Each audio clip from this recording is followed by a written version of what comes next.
invocation by Pastor Paul Clark of Lutheran Campus Ministry. So if we could all rise and stay standing for the flag salute.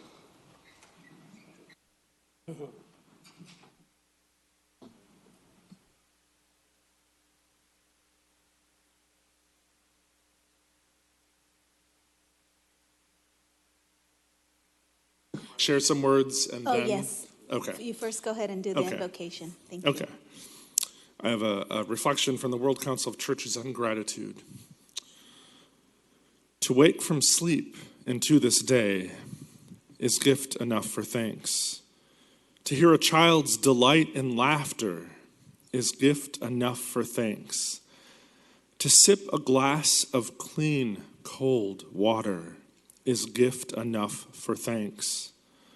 To watch the sunset paint the sky, to share a moment with a friend, to smell the fragrance of moist soil is gift enough for thanks. To feel the comfort of clean clothing, to form the words that make a prayer is gift enough for thanks. May the divided and yet all the more so united leaders who serve us across this country, within our state, and here in this precious city that we call home, profess grace, love, and dignity for all.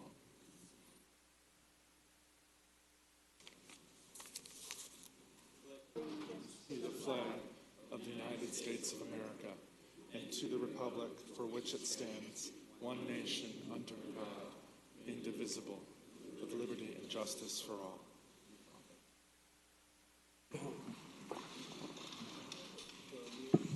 Pastor, thank you for that. That was an awesome reflection and prayer. Thank you for that on thanks. Very important. Next, we have our approval of the agenda. Are there any changes to the agenda, Madam Clerk? The only change I have is the appearance at 10:10 a.m. by Stan Reynolds has been removed per the speaker. Perfect.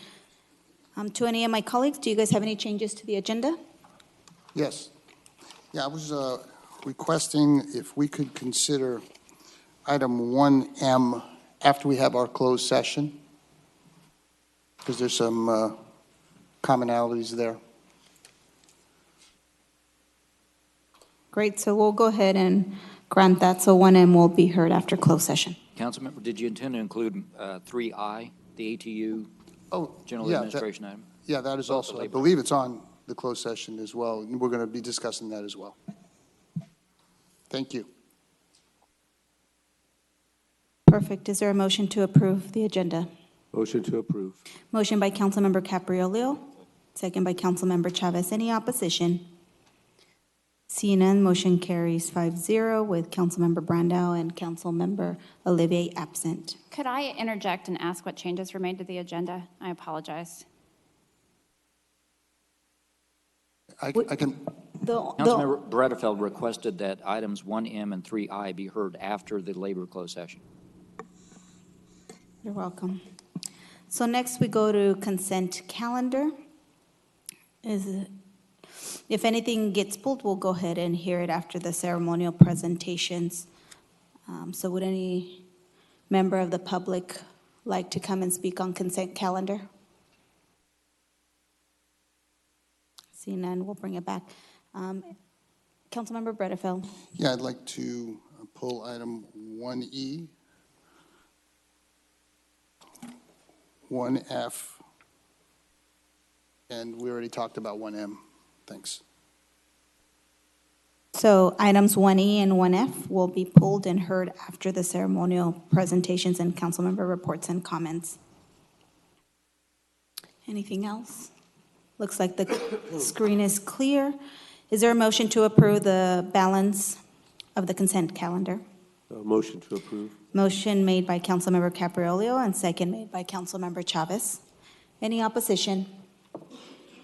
Seeing none, motion carries 5-0 with Councilmember Brandao and Councilmember Olivier absent.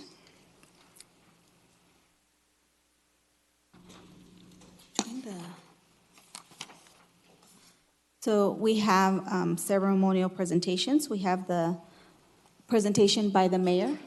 Is Is he in the audience? I believe he's on his way. I'll try to get him. Okay. And then I don't see SPCA. Oh, yeah, they are. Councilmember Brandao is supposed to. Do one of you guys? Gary, do you? Go? Can you go and do the SPCA? So we'll go ahead and do the SPCA Pet of the Month. Thank you, Councilmember Bredefeld, for jumping in.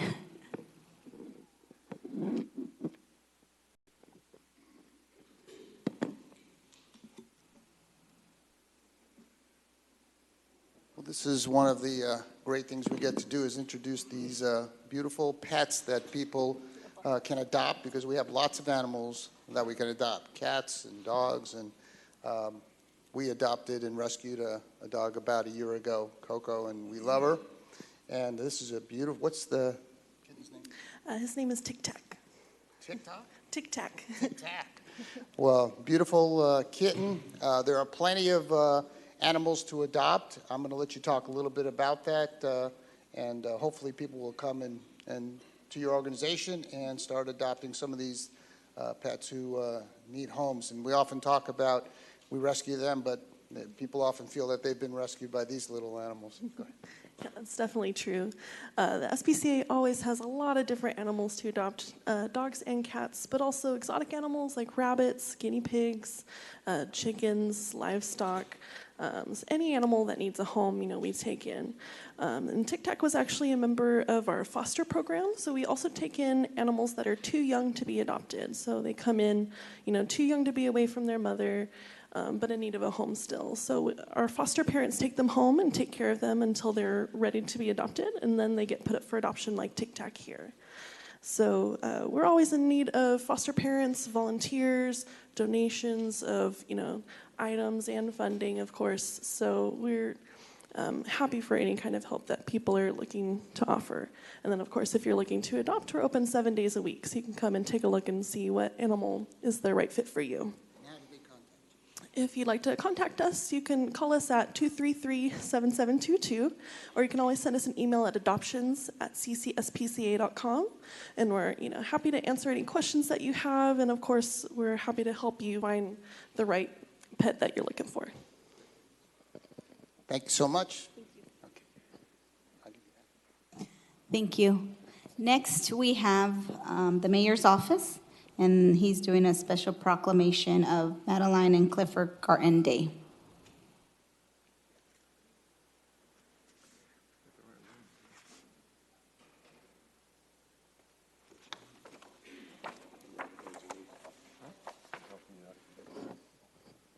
Good morning. Is Madeline and Clifford here? I see Madeline right there. We're here to offer a proclamation for Madeline and Clifford Garten. Come on in. And Madeline we see right in our reception area every day. Clifford works at the airport. They're part of a senior corps, right? They say that. Well, I'm senior. okay, Paul, this is our next job here. We don't want to give you any competition, I think. No competition. Paul, you want to say a few words? Just to add to what you said, Mayor, it's people like you that make a difference in our community, and to take all the time that you do to make our community so much better, especially on the airport, which is in my district, and of course here at City Hall, Madeline. You guys are the great role models for everyone in our community. And if everyone stepped up like you two have done, who knows how high we could go as a city of Fresno. So thank you very much for all the dedication and hard work you've done. You guys want to say a few words?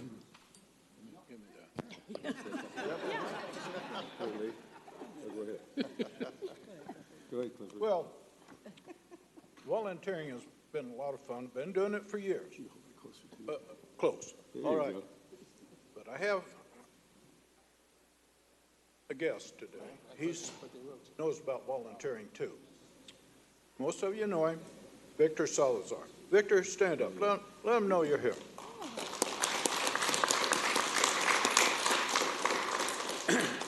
Many years ago, Victor advertised for a volunteer. And so I thought, well, I'll go down and see what he wants. I go down there. I filled out some papers, I take an oath, and I go home. My wife said, "What was that about?" I said, "I'm going to marry people." He said, "You're going to do what?" I said, "I'm going to marry people. I'm a commissioner of marriages for the County of Fresno, State of California." 1,273 marriages later, I've had some experiences, thanks to this man right here. That's a change of life. Wonderful change of life. So volunteering, do it. Do it. Ask the right questions, you get the right answers. Thank you.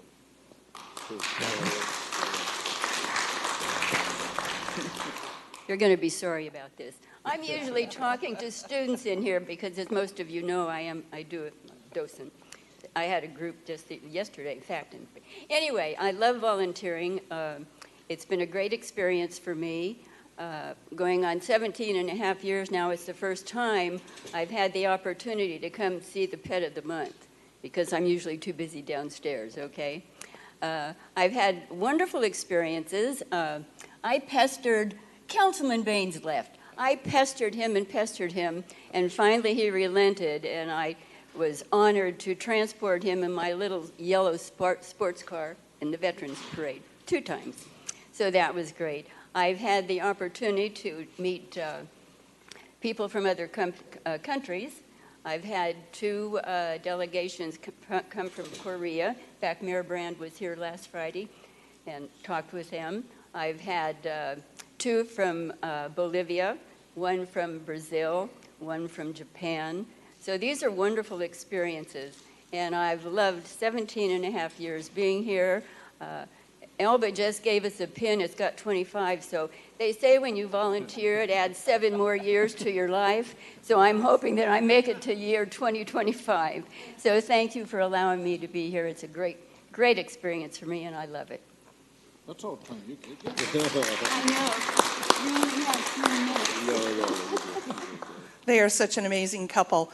My name is Carol Davies. I'm the executive director of Hands On, and it's been our privilege and support to walk the road with these 2 individuals. I was talking with some of our former executive directors. Hands On has been around for 65 plus years, and they were all so excited and send you their best. So I want to encourage you all, pick up, take some inspiration from these people. They have dedicated their lives to improving our community, whether it's greeting someone at City Hall, whether it's getting together with your kids and picking up trash at the park. Maybe it's connecting your heart with a shelter or doing outreach, or there's so many ways that we can raise our hand and we can change the game in our community. And we'd like to help you and support you down that road. So again, thank you for being here and honoring this amazing couple. Thank you. And Victor was our former county clerk. Give him a hand. You did a good job, Victor.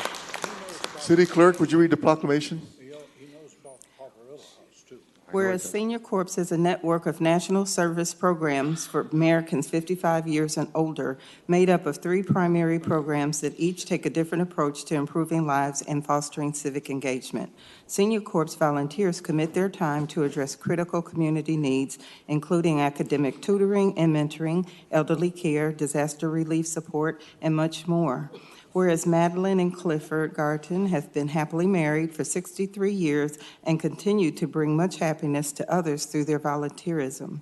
Madeline has volunteered at the City Hall at the RSVP information desk for several years and has become docent for many school tours.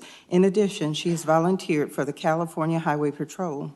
Whereas Clifford currently serves as an ambassador representing the Fresno Yosemite International Airport, where his professionalism and knowledge has been demonstrated to all travelers for nearly 17 years.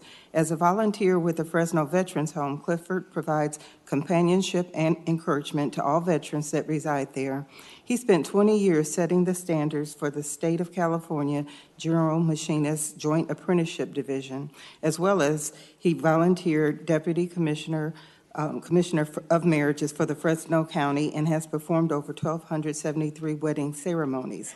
Madeline and Clifford Garton have each dedicated over 5,000 hours of service to the city of Fresno and its constituents. Whereas the city of Fresno is proud to congratulate Madeline and Clifford for being recipients of the Presidential Lifetime Achievement Award for National Services. Now therefore be it resolved that Mayor Lee Brand and the members of the Fresno City Council do hereby proclaim November 8th, 2018 to be Madeline and Clifford Garton Day in the city of Fresno. Signed by the president and another pen. Thank you. Are we done? That's it. Yeah, you're not done. You got to go back downstairs. I have to go back to work. You got to go back. You got to get to the airport, young man. Oh, yeah.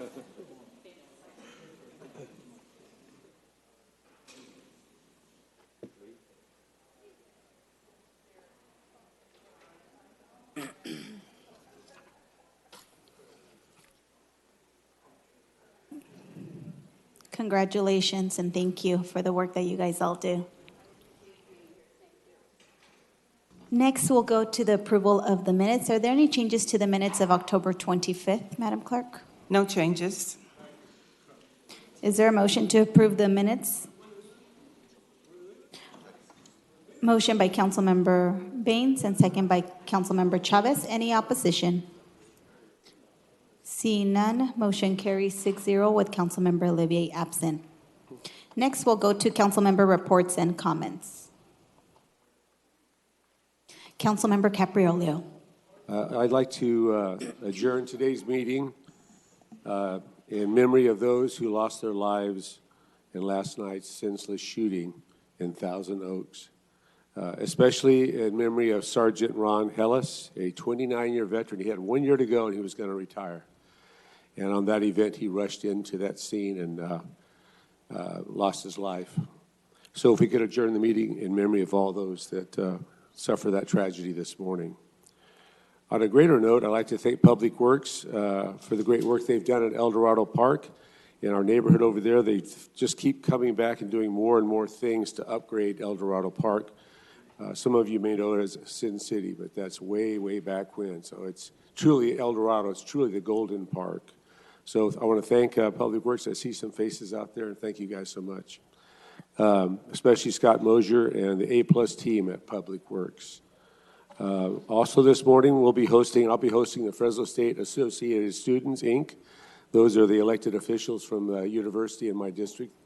And they're going to come in and watch how we operate, and then we're going to answer questions and help them understand the legislation, education, advocacy, and democracy. So if you have time to meet them or say hello to them, you can't miss them. They'll be in red or red and blue, traditional colors. And finally, don't forget to continue to support. I know Steve does adamantly the Fresno State teams. They'll be playing Boise State tomorrow night. And we want to congratulate Coach Tedford and the team for moving up to number 16 in the AP Top 25. Can we give Fresno State a hand, please? Thank you. Councilmember Brandau. Thank you, Council President, and I'd like to congratulate you and Councilman Chavez on re-election to Fresno City Council. Oh yeah, come on now. And I believe we'll be joined by 2 new council members. I haven't seen any updates. I'll wait till next week to congratulate whoever wins there. I do want to say that something that related to Fresno City Council and the mayor's office is Measure Q, which we put on the ballot collectively, forces us to pass a balanced budget in the future. So that was effective at 80%. I do want to talk about District 2. I have my City Council District 2 community meeting coming up next Tuesday, November 13th, from 6 to 7:30 p.m. at the Falls Event Center on the Fig Garden Loop. And so anybody that's watching or anybody in the audience today that lives in District 2 and would like to hear from police and Public Works and parks, please join us at that meeting. It's open to everybody, and we'll try to be real prompt and get everybody out by 7:30. Thank you. Thank you, Councilmember Brandau. I have a couple also of just reports and comments. One, I'd also like to adjourn the meeting in memory of Mary Stanley. She was a longtime advocate here in the city of Fresno, a woman that believed in empowering women through politics and by participation in government. She was an active member of the National Women's Political Caucus and also active member of the Fresno County Democratic Women's Club. She was a great lady that supported many elected officials here in our local community and at the state level, so she will be dearly missed. Also just want to share, there's a couple things happening, given that the holidays are kind of around the corner. The Fresno High Home Tour, which is an annual event that happens and is put on by the Fresno High Neighborhood Association, will be holding their tour on Monday, December 3rd.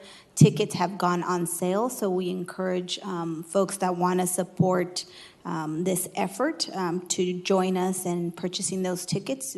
Every year you get to see 4 different historical homes that are in the Fresno High area, and it's actually pretty neat. I try to go on a yearly basis. The proceeds actually benefit the Fresno High students.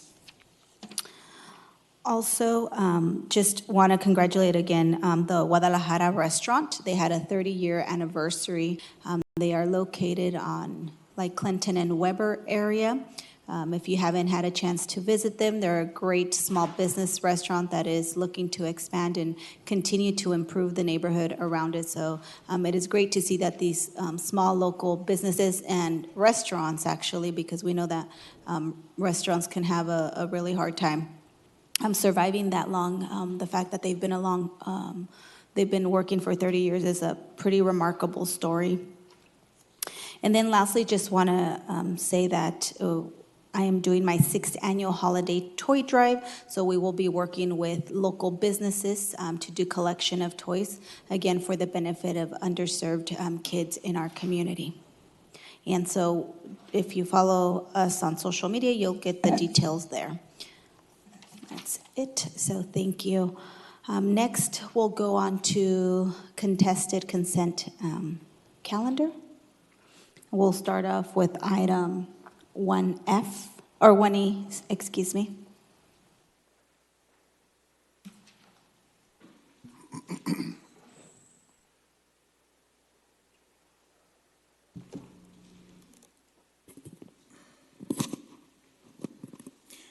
Good morning, Council President, Council members. The item before you is the annual revision to the master fee schedule. There are a number of fee adjustments within this submission, which include new fees as well as increased fees. Some of these adjustments are per contractual or lease agreements. Included are some fee deletions that are being proposed as well. There are also numerous text changes and reformatting that have been done to make a given section that is effective easier to read. The text revisions provide cleanup to some outdated language, provide conformity to industry standards, or consistency with state law. The following departments have revisions within this item, starting with the Police Department, Parks, Public Works, DARM, DPU, Transportation, and Finance. Unless otherwise noted, all fee changes will be effective July 1st, 2019. I don't have any additional information beyond the staff report. I do believe, though, department directors and their staff are available to answer any of your questions if you do have some. Thank you. Yeah, and I do have just some issues, Henry, and I appreciate that these fees are reviewed annually. I feel that a number of these fees seem to jump fairly highly. Some of them I just disagree with. For example, in finance, there's a new permit fee of $25 being added to the business tax and permit fee section. I just $25, not a lot of money, but I just feel like we ought to be trying to reduce our business fees rather than increasing them. In parks, I have a question about moving on the CPR. We are going from just doing a one-day standard CPR and first aid certification, which is what happens most of facilities. I know that happens at the VA, to this whole lifeguard, CPR, first aid, professional rescue, which is going to cost $200 as opposed to what was it costing before, what was being offered? Do you know what the costs were there? Yes. And do you know why that's moving to such an advanced as opposed to the standard CPR training? Councilmember Bredefeld, I'm going to have the department come up to Okay. speak to your questions. Sure. Okay.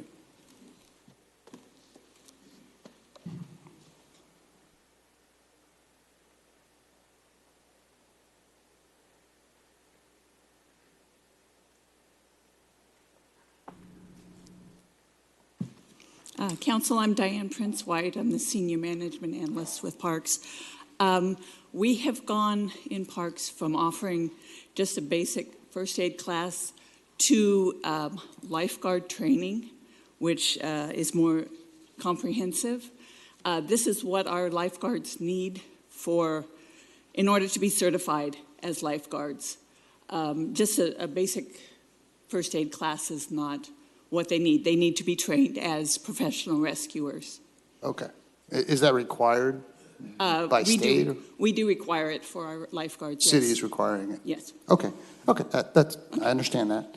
On DARM, and I had talked with the city manager yesterday, we had talked about the $100 compliance and that it wasn't a new fee, but it says DARM is proposing the addition of a $100 compliance reinspection fee.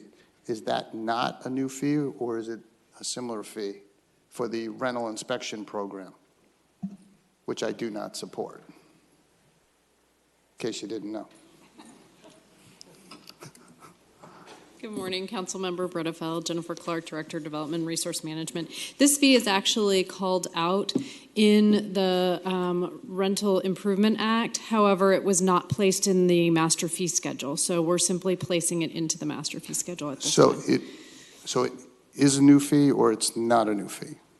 It was approved, the fee was approved as part of the act, but it wasn't placed into the fee schedule. So we're placing, it's not a new fee, we're just putting it into the fee schedule. Okay, because there was a $100 fee initially, right? Or is this the same fee? It's the same fee, okay. Okay, I appreciate that clarification. On the engineering inspection and street works, I don't need to go into all of them, but those fees jump significantly. We go from $20 to $65 to $140. We go from, on adjustment of existing permitting, $20 to $140.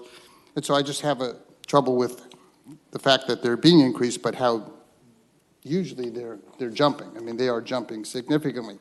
The same thing in the parking. You're going from on a transit zone violation, $258 to $500, which is huge. Again, that's the call that people want to make.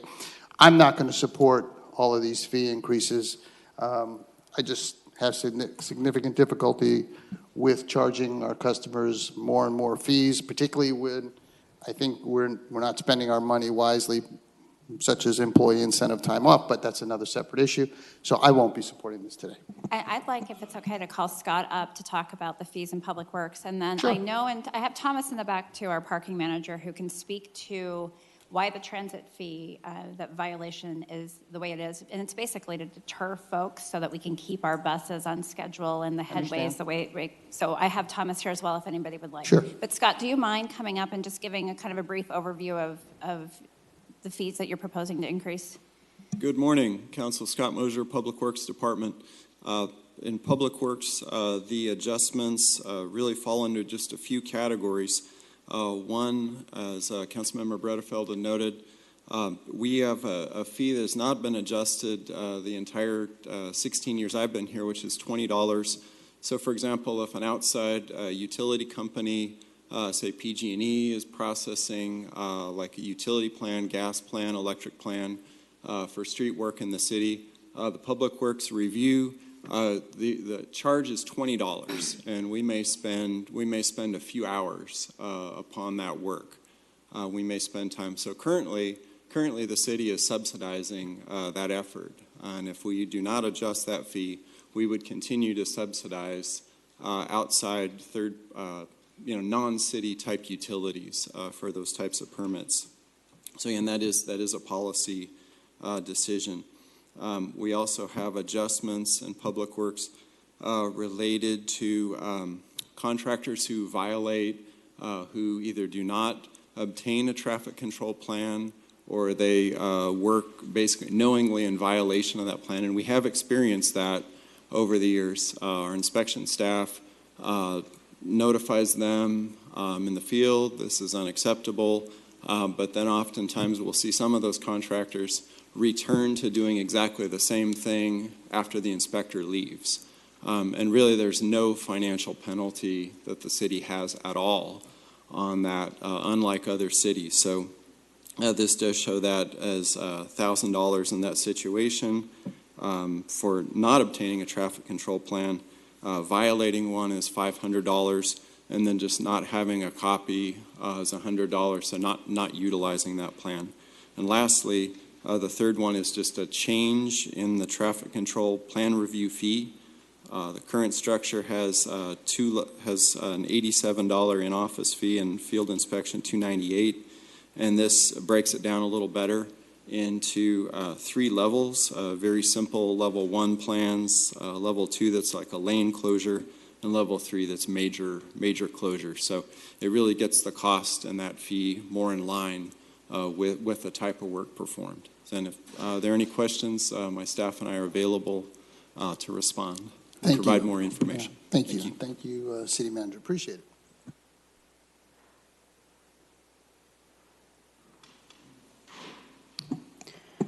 Great. So I have a couple questions and actually concerns, so I don't know if I'll be supporting this this morning.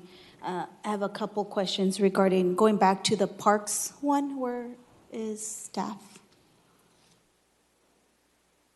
Okay, perfect. So you talked about the fee, the $100 fee, correct? For the CPR, the lifeguard? So what are we doing today? What are we doing today, rather, since we're not charging that $100 fee? The $100 correct? fee for... No? Am I... More than It's the same fee that Councilmember Bredefeld asked about. The lifeguard, CPR, and Yes, ma'am. professional training. So what are we doing today? Because we have lifeguards currently, and we've had them. We are providing them this more comprehensive training. Who has been paying for it, I guess I'm trying to get at. The people that are taking the training pay the city. How much? It is $200 or $125 to be recertified.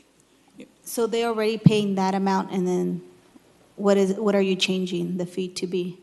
Well, we're correcting the master fee schedule to reflect what we are providing now. Okay. And I guess who sets the fee if the master schedule has been wrong or has not been what you guys have been charging? I'm just curious. Well, the fee was changed by our staff when they started providing more services. So it started changing by the staff, so that's why you guys need to change it in the master fee schedule. Usually, City Attorney, can you explain to me how the fees are changed? Is it the administration can just change it without having to come to council? Is that generally how that happens? No, fees are approved by the council. Okay, so if they're charging a fee without council approval? Unless there's been some kind of delegation in an ordinance or another resolution. But normally, all fees are approved by council. Okay, so then I'm confused in terms of how this fee that you say you've been charging has not been reflected in the master fee schedule, and at what point did the council approve that? Sure. Council President Soria, Uh-huh. in the master fee schedule today, there is a fee. That fee currently is $40 for CPR, and then there was a $30 fee for first aid. So that's the basis right now that the fees are charged at, and the proposal now is increasing it, but they're extending those services. Okay, so currently, we're charging what? Total amount? $40 CPR, Okay, and you're proposing to change to what? $200. 200. So you guys have not been charging 200? That is correct. Okay, I just wanted to make sure that that's clear because she said that you guys had been charging that already to folks. And so I just want to make sure that we're dealing with the process, and the process is that the council has the. That was my mistake. Yeah. I apologize. Okay. Okay, so question on that same issue. Are students, so we have the junior lifeguard program. Are the students going to be subject to these fees as well? I believe we have been, the city has been covering those fees for the junior lifeguards because that is a city program. So is it your belief that we will continue to cover the fees, or do we know that? I believe so, yes. Okay. I just want to make sure because I don't want to get in a situation where we are, creating disincentive for students that can't afford the $200 fee to not be able to go through the junior lifeguard program. Okay, so and then there is also, so those are my questions on that. Thank you. Thank you. I'm also concerned with the fees that, the parking and administrative penalties, and I get the deterrence effect, I guess, but I'm wondering where we got the number from, going from $43 to $100. Is And I that believe the the standard? parking manager is here Okay. to address those concerns.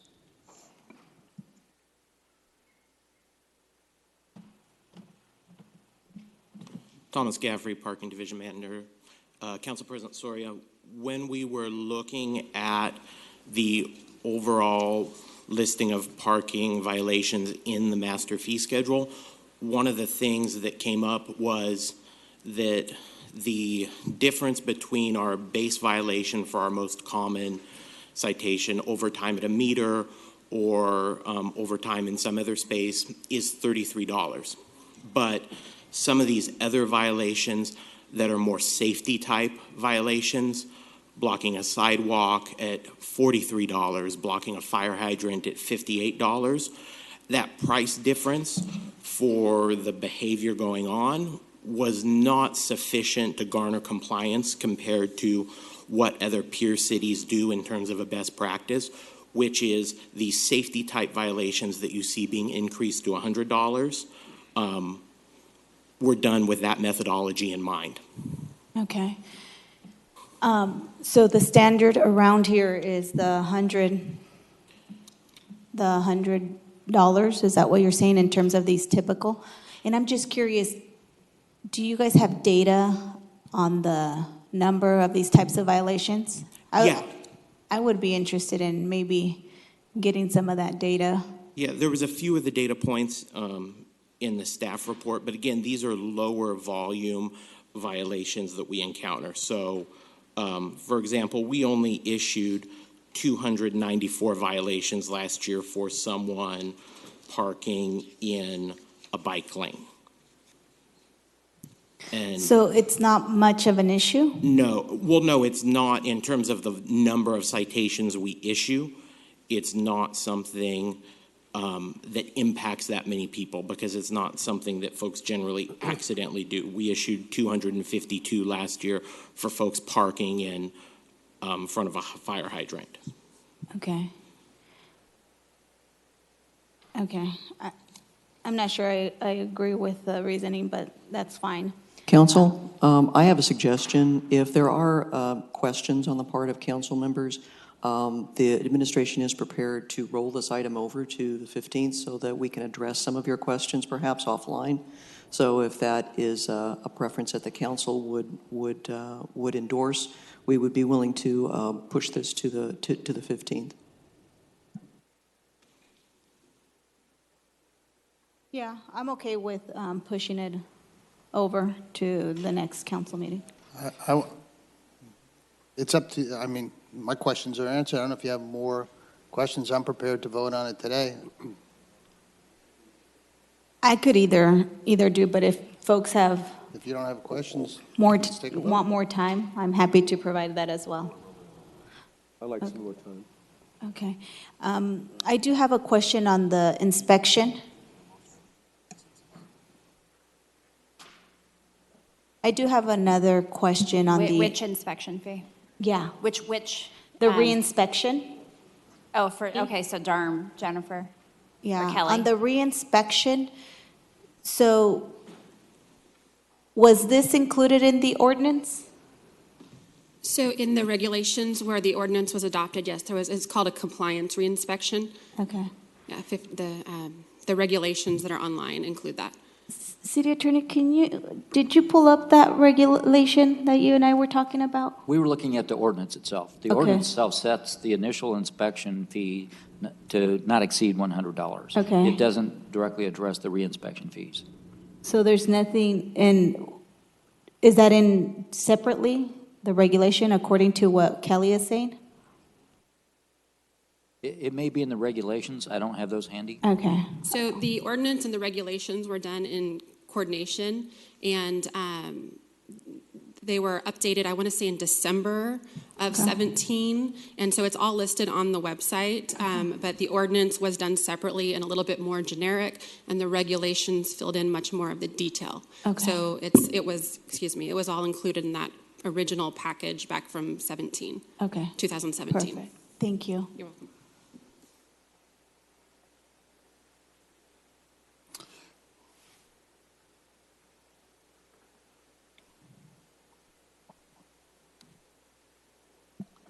Council President, I punched up. I don't know if you Yeah. saw that or not, but I was looking for my other question, but go ahead. Meantime, just I find based it. upon all the questions that we presented today, and you've raised some questions that I'm interested in taking a meeting offline and trying to figure out what we're doing here. To me, it seems kind of basic. We're providing services to those that use it or request it. The site services don't match the costs. To recover those costs, we have to increase the fees. Otherwise, we're operating the city at a loss. And that affects our taxpayers and the services we provide. So with that in mind, I think it's more complicated than that. Perhaps that seems like that's where you guys are going. So I'd like to have some time to talk to the sponsor of the motion and figure out what these details are that are lacking. So I'd appreciate a rollover to the 15th. Could we make it the next meeting after that? Because I'm not going to be here next week. And I just spoke with the city manager. Is You're that okay okay? with that, December 6th? I'm okay with that, reluctantly. Okay. Great. Thank you. So if there's consensus, I think we just move the item over, not to next meeting, but to the first week of December. Perfect. Thank you.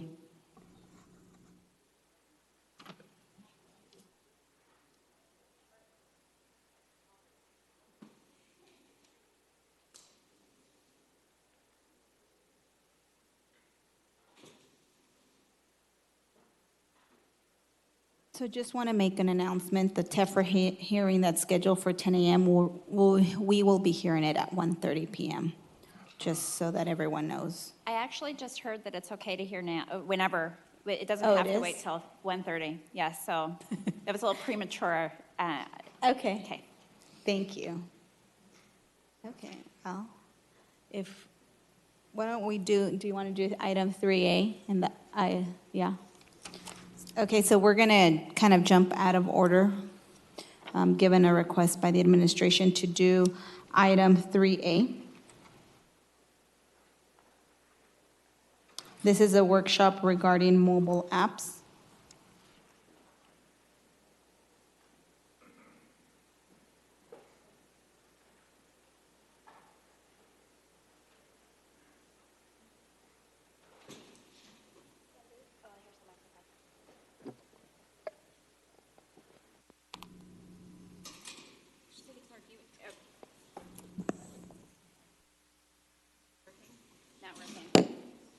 It's funny that we're doing an ISD presentation and the mic wasn't working, so. Okay. So I know the mayor was supposed to be out here too, but we're going to start. I'm not sure if he's going to be able to make it, but we wanted to start this workshop that ISD is going to give you all with a resolution based upon the great work that this department's doing. So I believe the clerk has the resolution and we'll read it, but MISAC, the Municipal Information Systems Association of California, just awarded this department with 3 awards. And one of them was for Brian, and he was being very bashful and didn't want us to recognize him, but I think it's important that we recognize our director as well, because he's doing a great job leading this department. I also wanted to point out, and Councilmember Bredefeld, what you're going to see during this workshop is a phenomenal example how we've been able to bring staff inside to save us money that we would originally have had to hire consultants to do. The Fulton app in particular, I believe bringing Pedro on board saved us about $175,000 if I recall. So the work that's going on in this department is remarkable, and I appreciate the time to showcase the work that they're doing. So we'll have the clerk read the resolution, but Brian, do you want to say anything? Yeah, my team's here. You guys want to come down and show yourselves? They're all there. Come on, guys. Come on, guys. So what I want to say was the MISAC Award, the Excellence Award that we have received is an award. It's a high award for best practices.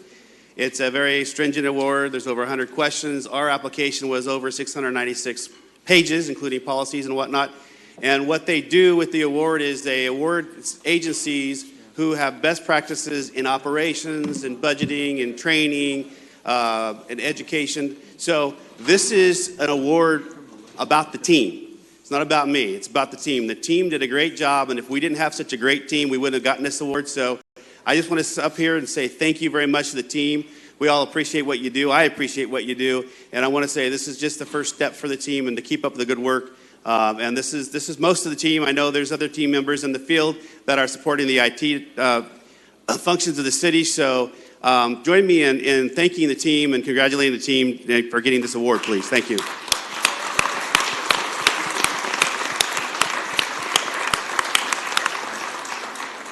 You guys have been very busy.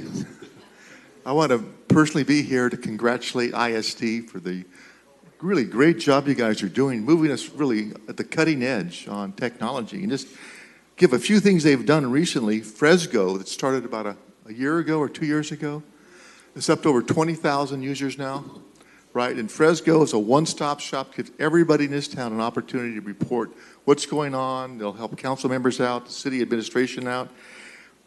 Excella and FASTA, I'm going to say FASTA, Fresno Accelerated Application System to track electronic reviews. We can go online now in the plan check process, pull permits online, major innovation for the city of Fresno, major step in business-friendly Fresno. And of course, our newest one, Eye on Water, which gives everybody, I have it myself, I've seen my mistakes, everybody has an opportunity to look at their daily use, monthly use, hourly use, to save water and save money on their bills. So these guys have been, again, at the cutting edge of technology, and Fresno is taking the lead in technology. So please give them a big hand. Yeah. And City Clerk, would you please read the resolution? Absolutely. Whereas Municipal Information Systems Association of California, MISAC, is a statewide information technology organization consisting over 320 cities, towns, special districts, public safety, and other municipal organizations, of which the City of Fresno is a member and serves on the state board. And whereas MISAC established an awards program to foster and recognize outstanding governance and operations practices, which is evaluated by peer agencies. And whereas the City of Fresno was recognized by receiving the Excellence Award, which is the most prestigious award that recognizes an agency for operations and best practices. And whereas the City of Fresno was recognized by receiving the Quality Visual Award for the Fulton app and the MyFax Bus app for outstanding visual and graphics.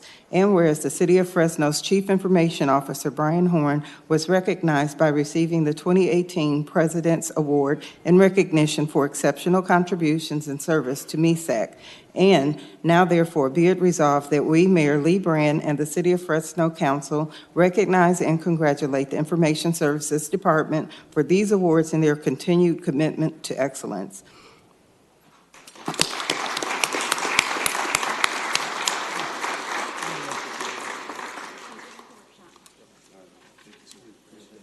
Mayor and staff, I just wanted to commend all of you for this fine work. All these apps are incredible. And Wilma, you pointed out hiring somebody, bringing them in, saving money on consultants. It's a fantastic thing. And Brian, you're doing a terrific job. So just wanted to commend you for all of that. Thank you, guys. So if they're all here, who's watching the IT system right now? I'm kidding. I also just want to say congratulations. I know that we had folks come to our community meetings, and you hear positive comments all around from our residents and their ability to feel like they can communicate with us in various forms, and especially with these mobile apps. So thank you for the work that you guys have been doing.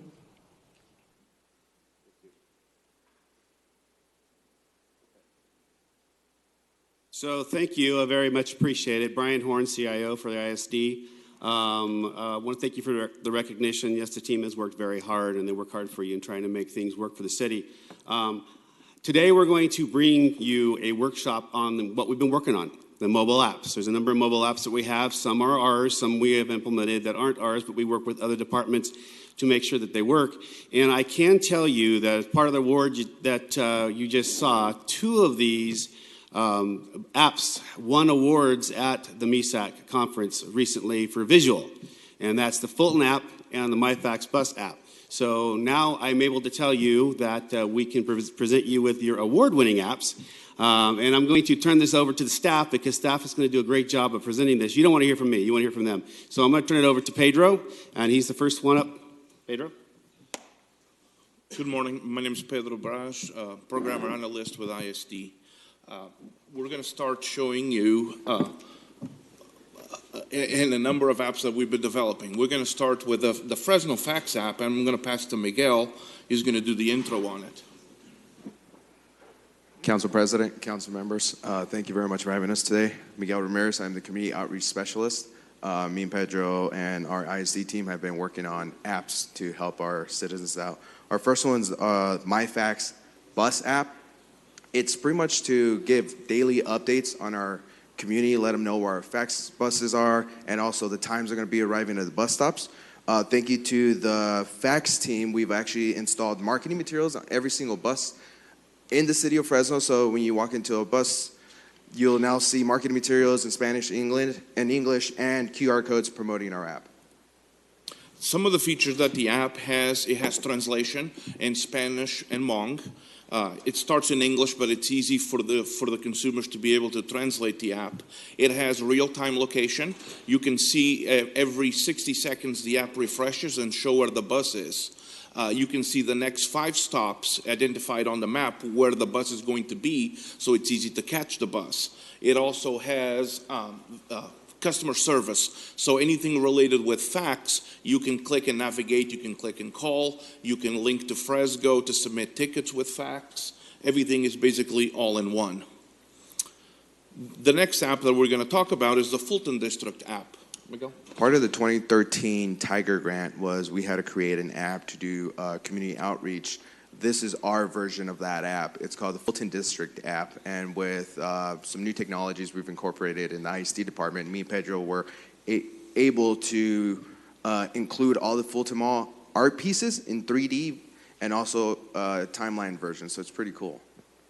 And some of the features that the app has, it focuses on all of the artwork around Fulton District, the landmarks.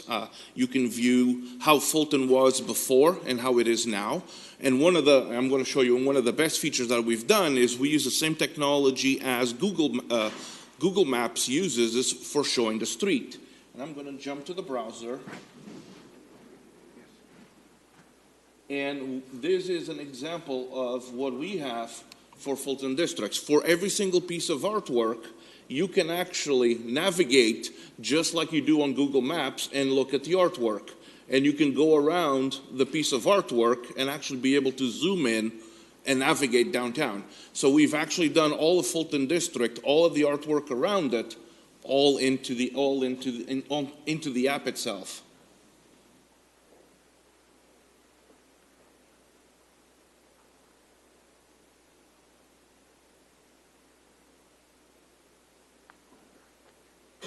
You can jump. Okay. The next app that we're talking about is the one developed for DARM. This is the Rental Housing Inspector app. So we've developed a software for rental housing to be able to actually schedule the inspections. And at the same time, when they schedule, the inspectors have an iPad app that they take with them on the field, and they can actually result the inspections live. So they can walk into a house, and they basically can photograph the inspection areas, and they'll report right back into our system so that we know that this inspection has been completed. So they do their day-to-day operations all with an internal app that's been customized for them to do all of their activities. We have, for example, a list of all the a database of all the violations that they're looking for. So while they're walking around the house, we see an infestation problem. They can record it, take a picture, and move on to the next one. So they have their list of tasks, and so far it's improved inspection times a lot. Coming soon, we have apps that we're developing right now. We're developing one for parks, one for DPU, a continuity of operations plan, a rental housing user app for users to submit corrections to inspections, and an NRT outreach app. This is our Fresno Parks app. We've been working with Parvin and his team. They want an app, make it, it's community friendly.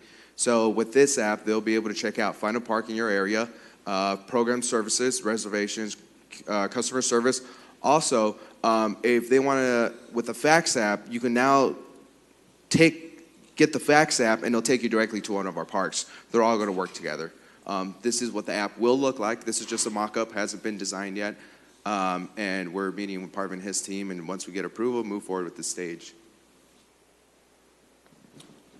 Also, and one of the things that we're doing on the Parks app, we're doing drone videography.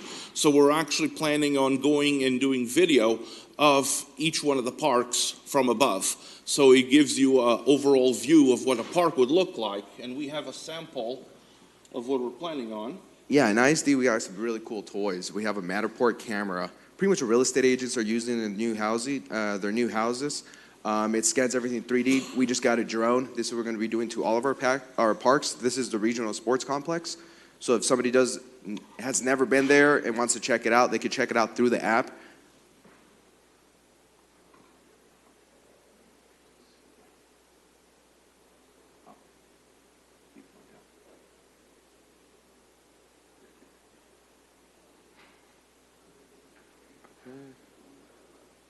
Okay, and then City of Fresno Department of Public Utilities, we're working with Jerry Schuber and his team on this app coming soon. The app basically is going to let consumers be able to put in their DPU account ID and will automatically pick up their pickup services where they can have drop-off locations, all of the special events that we're having for them for scheduled pickups, all targeted to the area where the user actually resides on. So it's going to be an all-in-one. One of the features we're planning on adding is My Shift Supervisor. So if I have an issue with a pickup, I know who to contact. So we're going to link them all into the city database and having to have a mobile interface.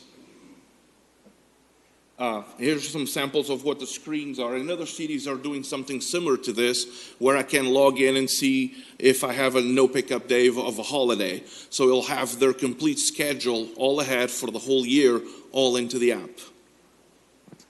The Fresco app. This is the app we got in 2015. It's been 3 years now. As you can see, 305,000 service requests have came in. Like the mayor said, we have over 20,000 users now. People love it. We have 40 unique service requests, and it's growing. They can email me directly and let me know, hey, I have a problem. Is this a service request? It's not, but let's work together and let's make it happen. Potholes, 4,000, missed pickups, so we could collect the analytics, make sure everything's working out with the customer, and also on the back end, our team, making sure our team could could do the job? And if not, what's the problem? Why is it holding on? What do we need to do to improve our customer service, but then also help the customer? And Ion Water, I'm sure everybody here has that app on their phone. You get to see hourly how much water you're using. This was not in-house. This is one of the apps we brought in, but we manage it in-house. So. Yeah, the app basically gives you the same information that the city has. You can click and see how much hour you're consuming hourly. You can do monthly, weekly, yearly. You basically can get all the details of your water bill, who to contact. It has all the information to one-click call. The feature that I like the most is the leak detective. So if the system is detecting a leak in your house, the app can actually alert you if you sign up for it. If you have any other ideas for apps, feel free to reach out to us and we'll make it happen. Give us at least 2 days and we'll make it happen. So thank you. At least 2 days? Wow. May I just want to let you know that these gentlemen have brought in state-of-the-art technology. We're using drones, we're using 3D cameras, we're using new technology that a lot of other cities aren't using yet. And if you go on the Fulton app, you can get your virtual reality glasses and you can actually use them. So we're trying to bring state-of-the-art to the city of Fresno. So thank you very much. If you have any questions, please let us know, and thank you very much. Maybe an app for the tower. Okay. Great job, guys.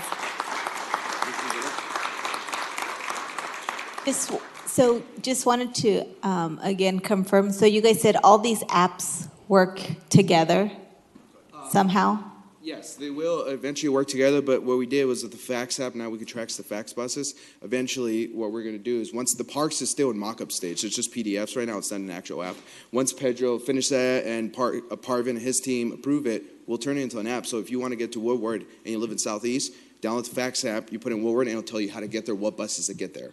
It's pretty cool. And you can do a trip planner on my fax app, so it'll tell you what exactly buses, what bus stops, and what time you have to leave your house. So they will eventually all speak to each other. Perfect. Yep. Awesome. Thank you. Anything's possible. Thank you.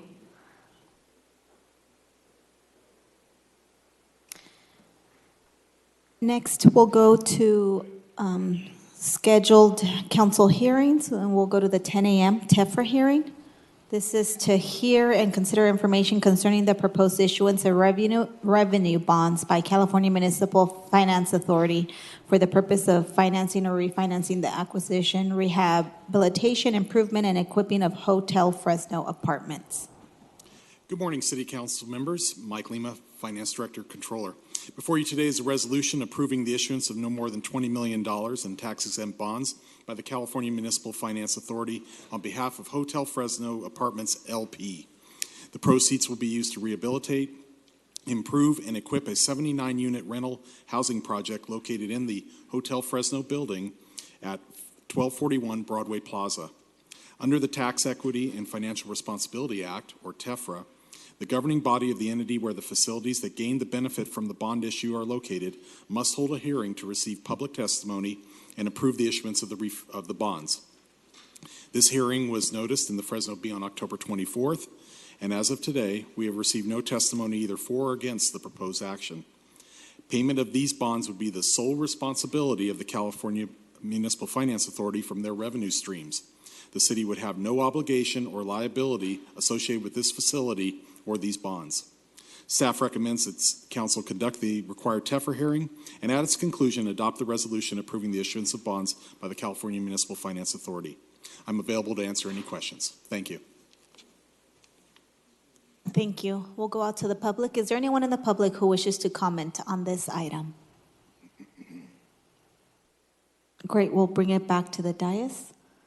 Looks like the screen is clear. Motion by Councilmember Baines. I'll second that. Any opposition? Seeing none, motion carries unanimously. Next, we'll go on to item 1005. This is a hearing to consider a plan amendment application number A17009. And this is DARM.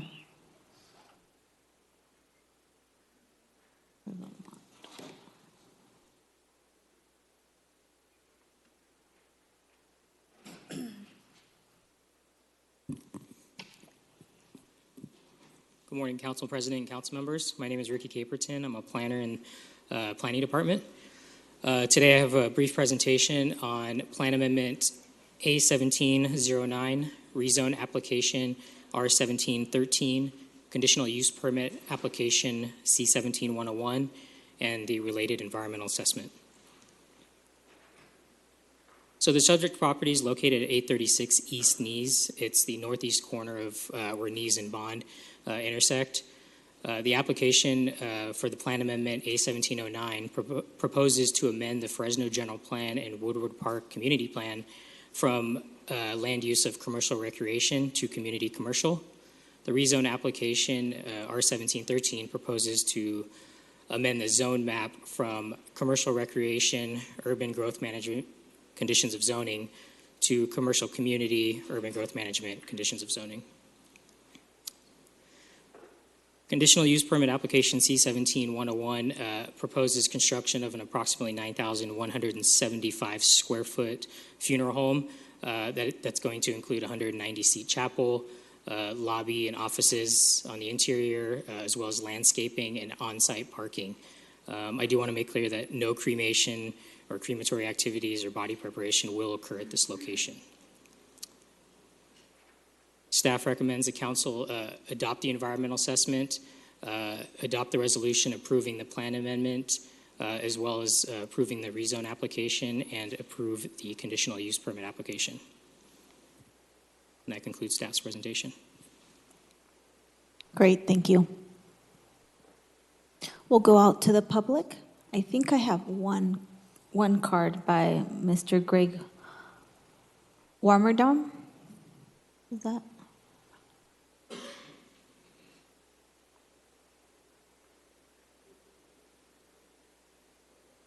Oh, sir, did you have another presentation or were you just presenting public comment?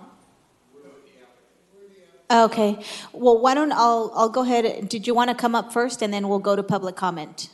Perfect. So if you can state your name and address for the record. Yes, good morning, President and council members. My name's Donald Cardell, and I live in Fresno. And I'm the manager at Whitehurst Funeral Home, and I have been in that position for the last 18 years. I've worked for the company for 45 years and take great pride in our long history of providing quality services to the families we serve. Bill Whitehurst opened the Saginaw facility in 1965, 5 years before the development of Fashion Fair. Prior to moving to the Saginaw facility, the company was located in downtown Fresno since 1929, or 36 years prior to the move. Since moving to the Saginaw facility, we are proud of our relationships with all of our neighbors, including the Aspen Charter School directly across the street. We have always maintained the property with great care, and our operations has never been an annoyance to any of our neighbors. We're close to 3 schools, Del Mar Elementary School, Fort Miller Junior High, and we receive letters from all 3 of those schools stating that in the 30 to 50 years that they have been our neighbors, they have never experienced any complaints regarding their close proximity to us from any of the students' parents. After 53 years, the existing facility is outdated and cannot address the desires of our customers requesting a modern, more flexible interior. Further, to be polite, our neighborhood has declined substantially, with homeless people regularly camping out at our facility and prostitutes and drug dealers making their sales on the Blackstone corridor. Such activities are not conducive to the atmosphere that a funeral home must have.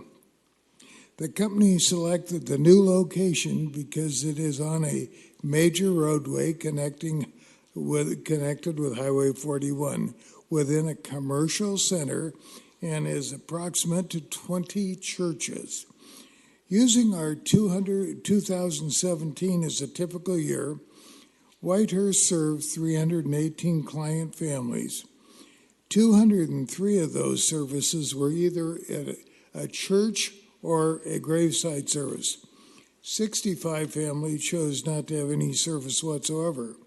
That leaving 50 services that were done out of our facility, or average one a week. In 2017, we had 80 evening visitation or services. And evening services begin usually at 7. Evening service visitors arrive and leave at varying times. Evening services typically conclude by 8 p.m. For most of the time, the new building, like our existing building, will be used as a business office with a small staff normally of 8 people. The new building was specifically designed for this site to look like any other professional office. Like our existing facility, it will be very well maintained and operated per our permits. We held 3 community outreach meetings. The first meeting was acrimonious. A second outreach meeting occurred after we sent out an invitation and a project description. The third meeting, neighbors that still had a question were invited to a third meeting so we could make sure that we had every opportunity whatsoever to answer any questions anybody had of concern that had been brought up at meeting 1 or 2. The second and third meeting was much more productive, like I just said. Neighborhood, and out of our third meeting, I would say that as far as neighbors that were there were probably 7 to 8, and 85% before they left the meeting said they supported our what we would propose and like to do. As a testament to our 53-year track record where we presently are, we have received letters from, like I said, schools, Del Mar Elementary, Fort Miller Junior High, prominent families that we've served over the years, and many city people that have come to our facility and said, don't you think it's time to move north, where we live, where we'd like to be served? So with that, I'd like to open it up for any questions you may have for me. Thank you, sir. We'll go ahead and take public comment, and then if my colleagues have questions, we will call you up.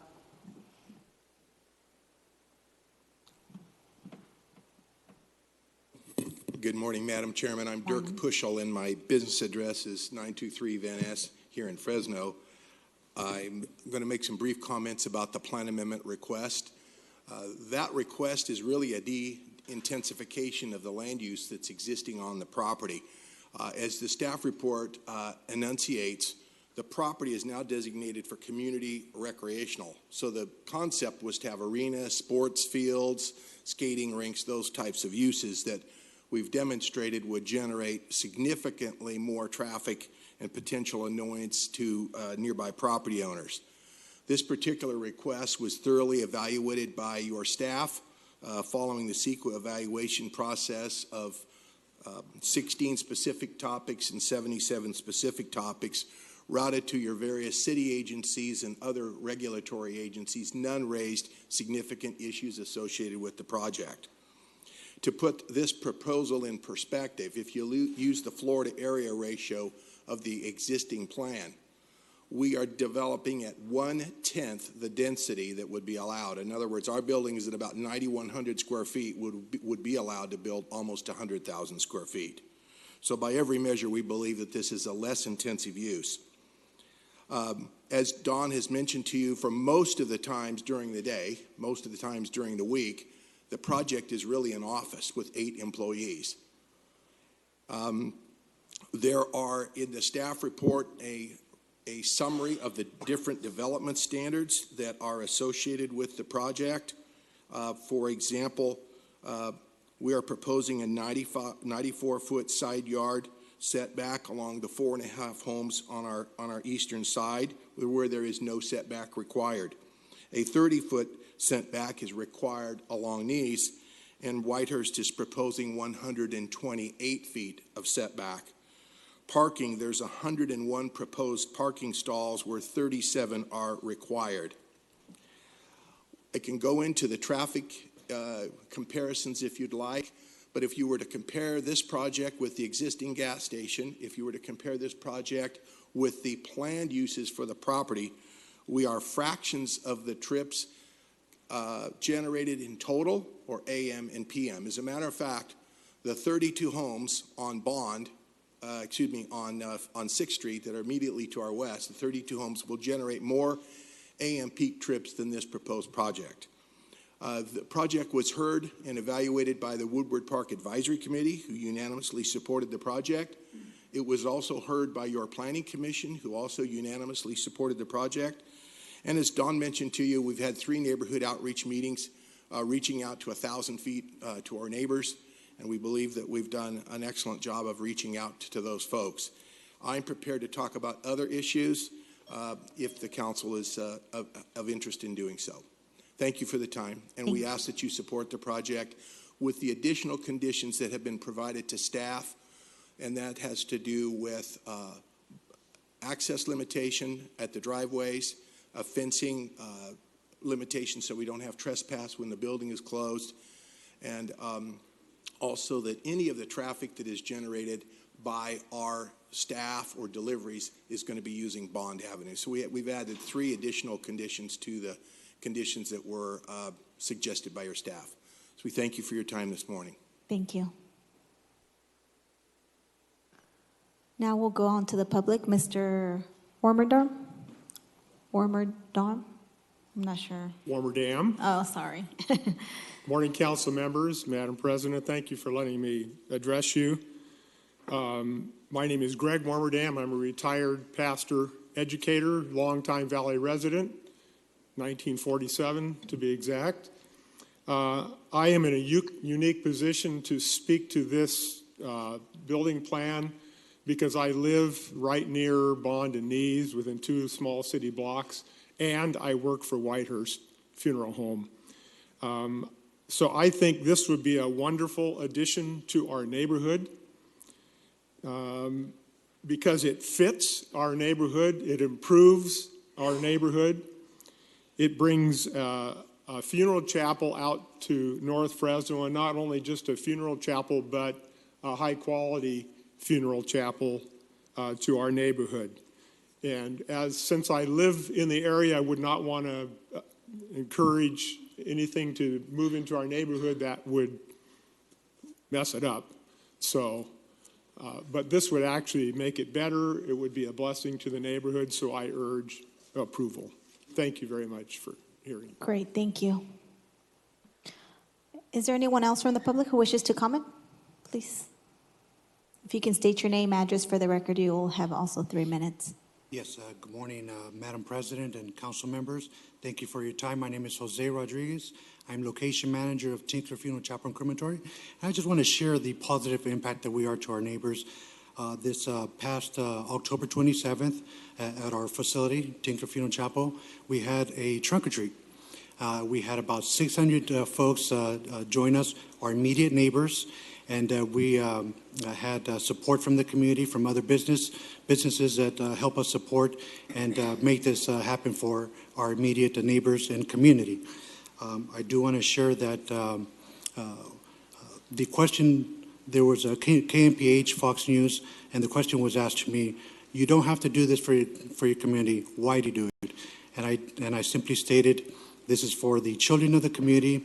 I don't want to be able to meet them and their families at the time of making funeral arrangements. This is the time to reach out to them and shake hands with them and show that we do care about our neighborhood and our immediate neighbors and community. And that's all I have to say. Thank you. Thank you. If you can state your name and address for the record, you'll have 3 minutes, Andy. Andy Hanson Smith, 335 East Kirkhoff Avenue. I have 2 questions. I know Whitehurst is a longtime funeral home in Fresno. Is it still owned locally or is it a national chain? And also, most of the cemeteries are in southwest Fresno.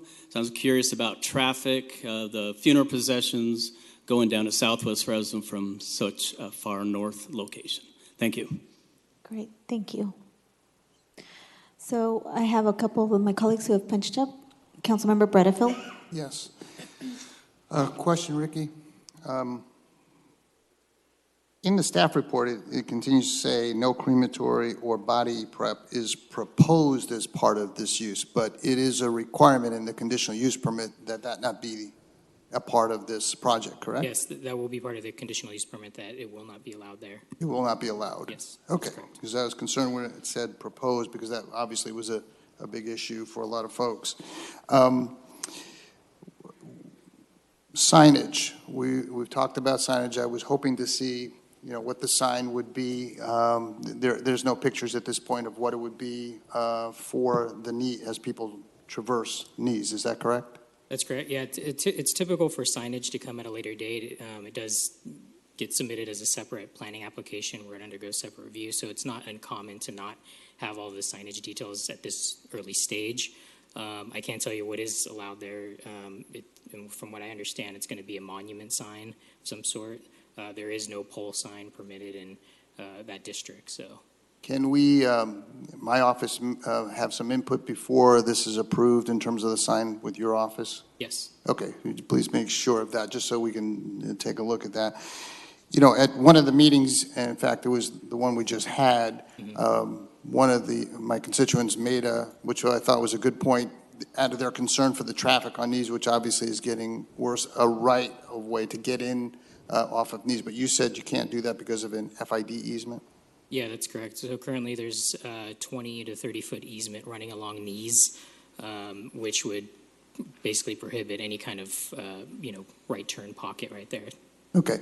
And will there, what about, the trees and along there? I know you can't do it with the easement, but how will that be along these? Yeah, so there can be usually low-lying shrubs or landscape because of that easement, but they're actually, FID won't allow any trees just because of the root systems, obviously, but there will be landscape treatment along there. Okay.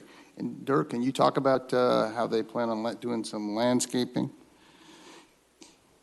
And I do want to point out, you had mentioned that this is going to be 1/10 of the density that's allowed. This building will be much less than what it could be. That's correct. Okay, but you didn't touch on the landscape.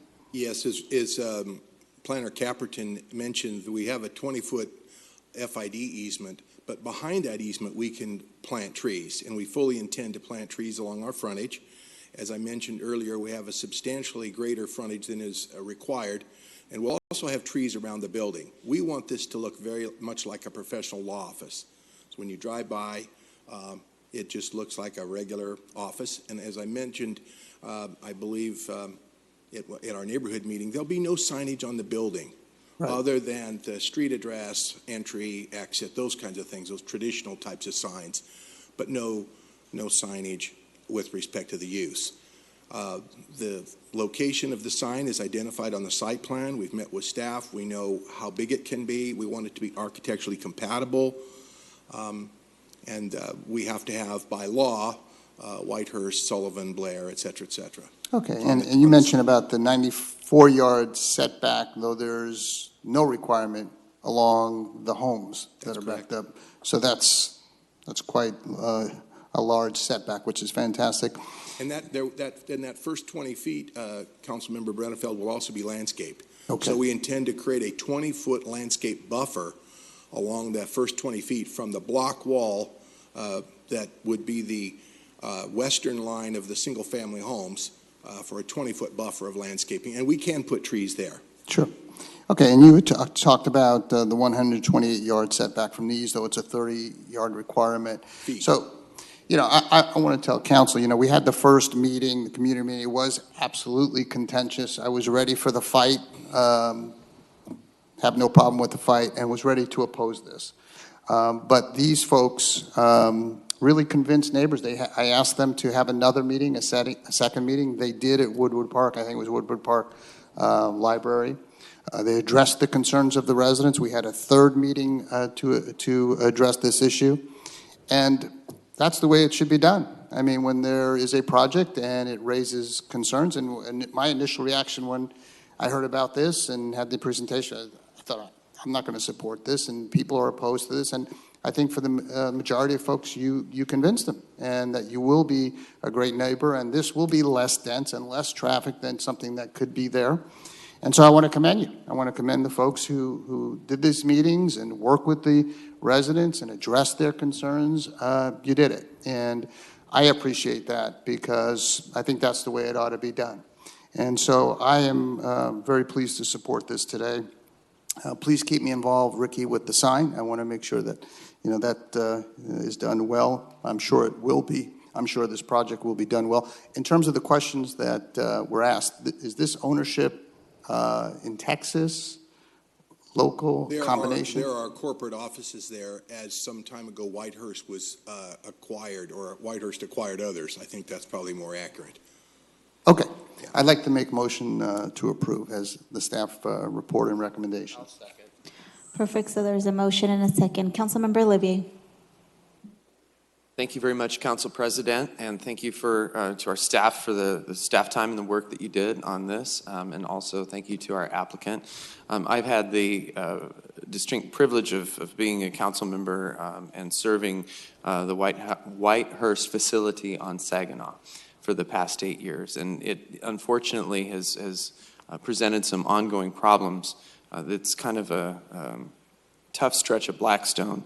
Right there where they're located off Saginaw and Blackstone. And that's important because I know that this organization has really spoken very loudly about restoring neighborhoods along the Blackstone corridor and tackling some of those issues, including human trafficking, drug use, homelessness, and its associated problems. It's really been quite heartbreaking to have to take the calls from the good folks at Whitehurst because of this issue. And the First Baptist Church is across the street from this facility, and the two of them have really been tag teaming us here at City Hall in terms of complaints. I think the most heartbreaking complaint that I received from them is that the homeless problem has become so bad that there really isn't a whole lot the management at the facility can do to mitigate the camping overnight. And so oftentimes there are mourners going to services that have to step over the homeless who are on the steps and cannot be moved. And I know that our police department tries to do as much as they possibly can, but I'm going to support this today. I hope that if it fits your business model or your business plan, that you can stay. If that's part of the equation, or if it's not, I mean, that's okay too, because you're a private business. You're going to do what you need to do to serve your company. But I would hope that if there's anything that this organization can do to help mitigate the problems, maybe we can sit down and have a meeting and talk about a renewed effort to mitigate those problems that are there at the corner of Saginaw and Blackstone, and then further down in front of your facility, because I can appreciate that there's been a lot of heartache out there, and we would love to have you stay if that's even possible. So if there has to be a meeting in the future with you and our city staff, we're more than happy to do that. There's a lot of resources being poured into Blackstone with the BRT that has gone in. We've added additional transit officers. There's now the police substation in Manchester Center. We're trying. And so with that, I've got about 75 days left in office, but I know that my successor is also, Nelson Esparza, council member-elect, is also very committed to preserving Blackstone and partnering with our businesses there to make sure that they're successful and they have the police protection they need. So I'm happy to support this. I think it's going to be a great project. I think it's going to be a great addition to that neighborhood, but also wanted to reach out to you and let you know that we still support you at your other locations. And if there's got to be some kind of meeting of the minds so that we can help you be successful there, then I would like to participate in that as well. So thank you very much, and good luck. Yeah, I just wanted to add one thing. I too want to thank our city staff. They were at our meeting and answering questions, and so it's often thankless job that you guys do. You work until 7, 8 o'clock, meeting with people. I also want to recognize my own staff, Nicole Demir and Danny Guy. We spent Saturday a couple of weeks ago walking that whole area, dropping off flyers, talking to the neighbors, asking them what their concerns were. And so they did a fantastic job. And again, this is the way I think council is supposed to be done when there's intense opposition, people addressing the concerns. And if they get addressed, we move forward. If they don't get addressed, then we, I guess, have a fight and try to defeat something. This time it worked in a very positive way, and I'm really pleased that it has. So I want to thank those folks. Great, thank you. So there is a motion and a second. Any opposition? Seeing none, the motion carries with unanimous support.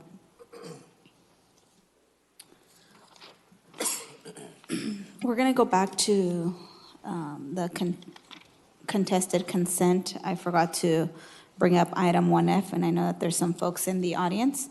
So item 1F is the approval of sponsorship agreement with Pepsi Beverages Company to be exclusive non-alcoholic beverage provider for the Fresno Convention Entertainment Center. City Manager. Yes, I believe that there was some additional information that was requested, and that has been provided within the item. And I believe that Mr. Overfeld and I will attempt to answer any questions you might have. Let me just. I have a couple questions if you want me to go ahead and start. Go ahead. So I noticed that this is a 10-year agreement, correct? Yes, it is. Is this standard? Yes, it is. So this is what other organizations do generally, and you probably have the experience in working with, or your group with the Save Mart Center. Is this kind of similar? Bill, did you want to come up, please?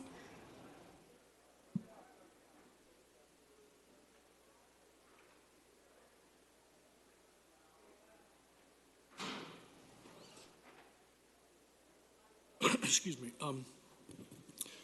The provider at the Save Mart Center is also Pepsi, but it's a different deal because they apparently partnered with the Save Mart organization for the naming rights. So that was built that way. Okay. But I'm assuming you guys probably have similar types of agreements with other types of corporations. So generally the standard is about 10 years? Yes, sir. Yes, ma'am. Okay. The other question that I had, so I didn't notice in the proposal from Pepsi that they had a service agreement fee, but Coca-Cola did. So is that correct, or was it not on the sheet that you guys provided, the RFP response? Excuse me, would you repeat that? So there's a service agreement fee that Coca-Cola had that they would charge us after like the third call for any, I guess, servicing of their vending machines or their whatever, right, the fountain drinks. I didn't notice that in the Pepsi one. I just want to make sure that I'm clear as to what I'm voting on. Does the Pepsi include a service agreement fee? Yes, it does. What is that?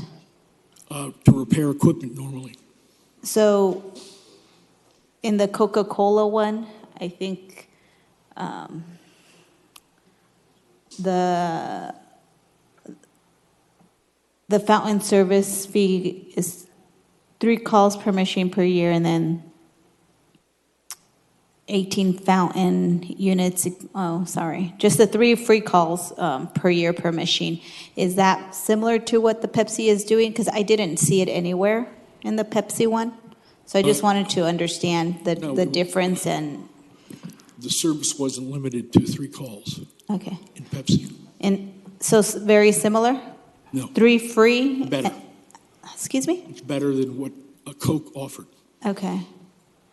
So what do you mean in terms of better than what Coke offered? Coke offered 3 free ones. Right. What did Pepsi offer? Unlimited, whatever's Okay, necessary. unlimited. Okay, perfect. And they will all be free of charge? Yes. Okay. Okay, those are all the questions that I had for now. Okay, so the question I have, you said the Save Mart agreement, I understand their naming rights, but the pouring rights, that's confidential. We can't know that. I don't understand your question. Save Mart Yeah. has an agreement with Pepsi. Yes. Can we know what that agreement is? As long as the college would allow it, I would say yes.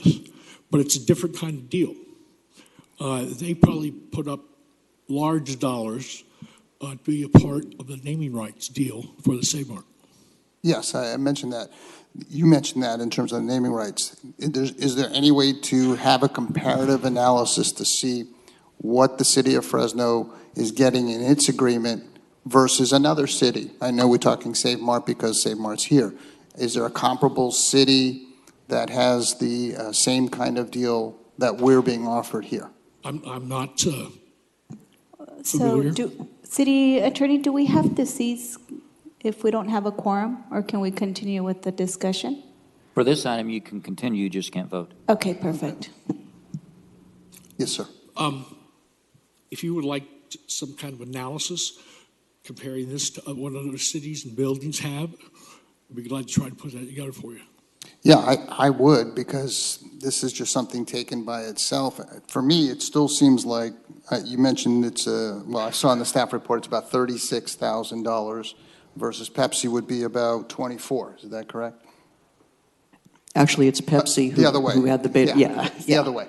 Pepsi would be 36. Up to Coke would be 36, right. 24. And Coke would be about 24,000. Yeah, and so my difficulty is just trying to put this in context of what other cities get. That's why I'm asking about Save Mart, because Save Mart's here. I understand its naming rights. I understand it's Save Mart Center with much larger venues. But I'm just trying to understand if this is really a good deal. And I think the way you determine that is an analysis with comparable cities or other contracts.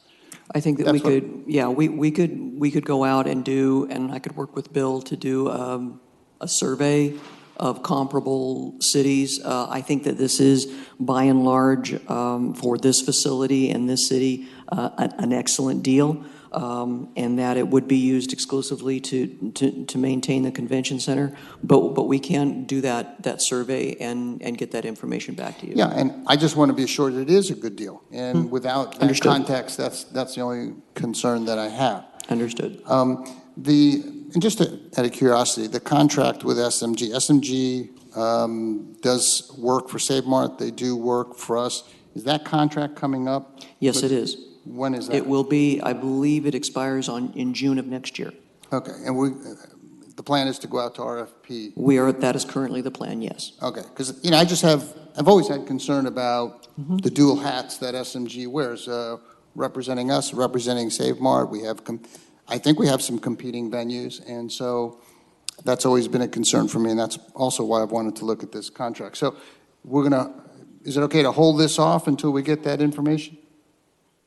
Yes, we can do that. Okay. Are you okay with that, Council President? Yeah, I'm okay, and we can't vote on it anyway. We don't have a quorum at this moment, so if we want to push it over. Okay.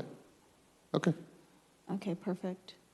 Do you know when you think that might be able to come back? Would that be December 6th, or you need more time than that? I would think December 6th, since you will not be here on the 15th. That would be the earliest. Thank you. Thank you. Thank you.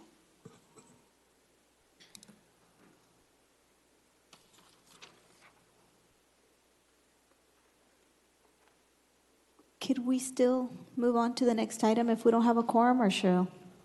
Yes, you can continue with fewer than a quorum as long as it's not a noticed public hearing item.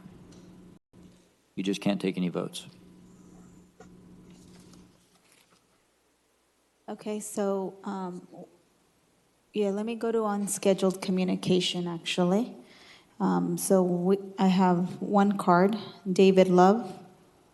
If you want to go ahead and come up, if you can state your name, address for the record, you will have 3 minutes, sir. The name's David Love, the firstborn saint. Address 5705 East Huntington. apartment 205. I just want to let you guys know that I work with Caleb Ministry. Building 429. I noticed the Paula Yang, the lady that's going for office, and her organization of COCOM, Satan's Work, or Devils and Evils.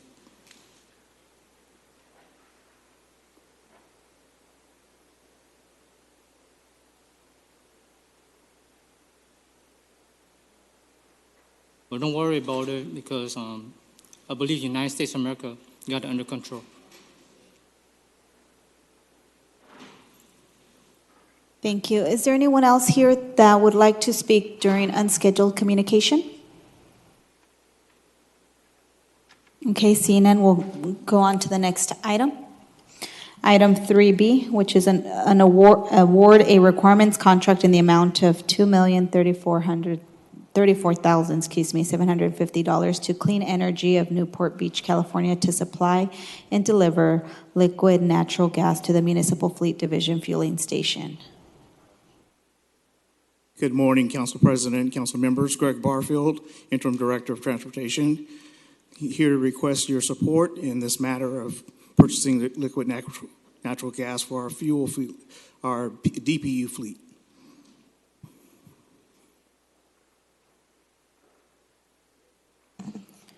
Great. We'll go out to the public. Is there anyone in the public who wishes to comment on this item?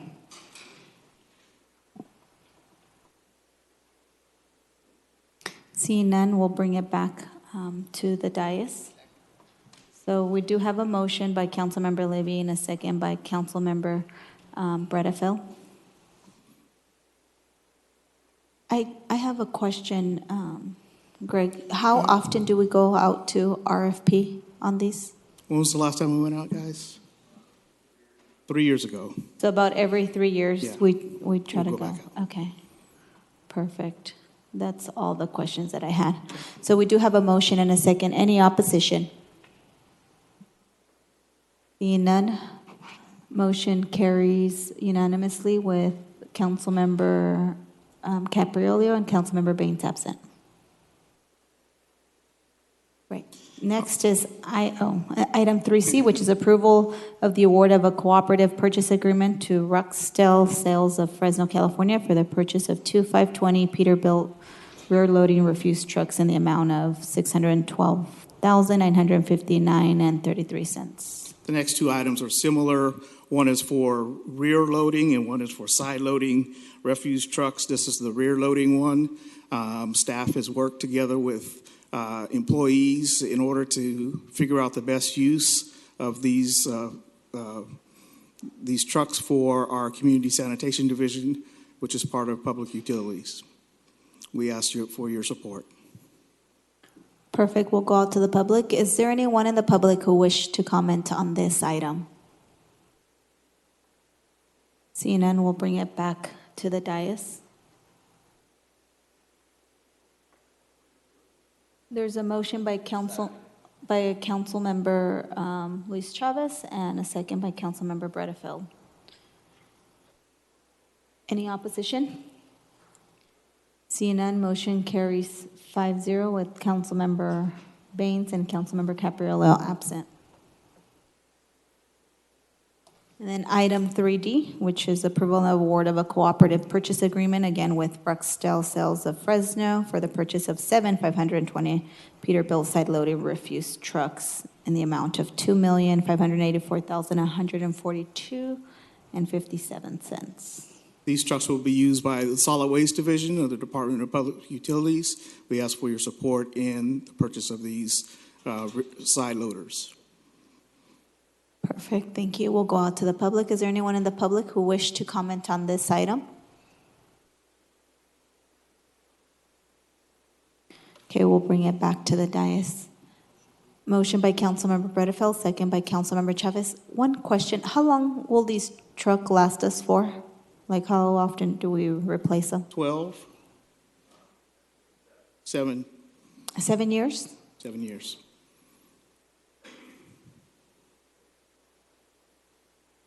Perfect. Great. We do have a motion and a second. Any opposition? Seeing none, motion carries 5-0 with Councilmember Baines and Councilmember Capriolio absent. Next item, item 3E, which is approve the award of a cooperative purchase agreement to Quinn Company of Fresno, California for the purchase of one Caterpillar Model PM 622 coal planter machine in the amount of $613,093.92. The Department of Public Works Street Maintenance Division is requesting the replacement of one Caterpillar model coal planer. This is the machine that that resurfaces the streets. Our existing one is beyond its useful life and needs to be replaced, and we ask for your support in doing that. Great. And so we'll go out to the public. Is there anyone in the public who wish to comment on this item? Seeing none, we'll bring it back to the dais. There is a motion by Councilmember Chavez, a second by Councilmember Bredefield. Just one question, and maybe this applies to all of the other ones, and I just didn't ask. The funding for this is part of the gas tax? This one is funded through gas tax. Okay, and also the same kind of term in terms of every 7 years we're replacing, or is this different? This one is actually a 20-year-old model. Several years ago, when I worked in the council side, you may remember staff could not do any road construction because the machine was down, and the parts were unable to be accessed. So now it's time to replace that machine more permanently, and hopefully we won't take it out for another 20 years without replacing it. Awesome. Great. So we'll go ahead and we have a motion and a second. Any opposition? So motion carries unanimously with Council Member Capriolio absent.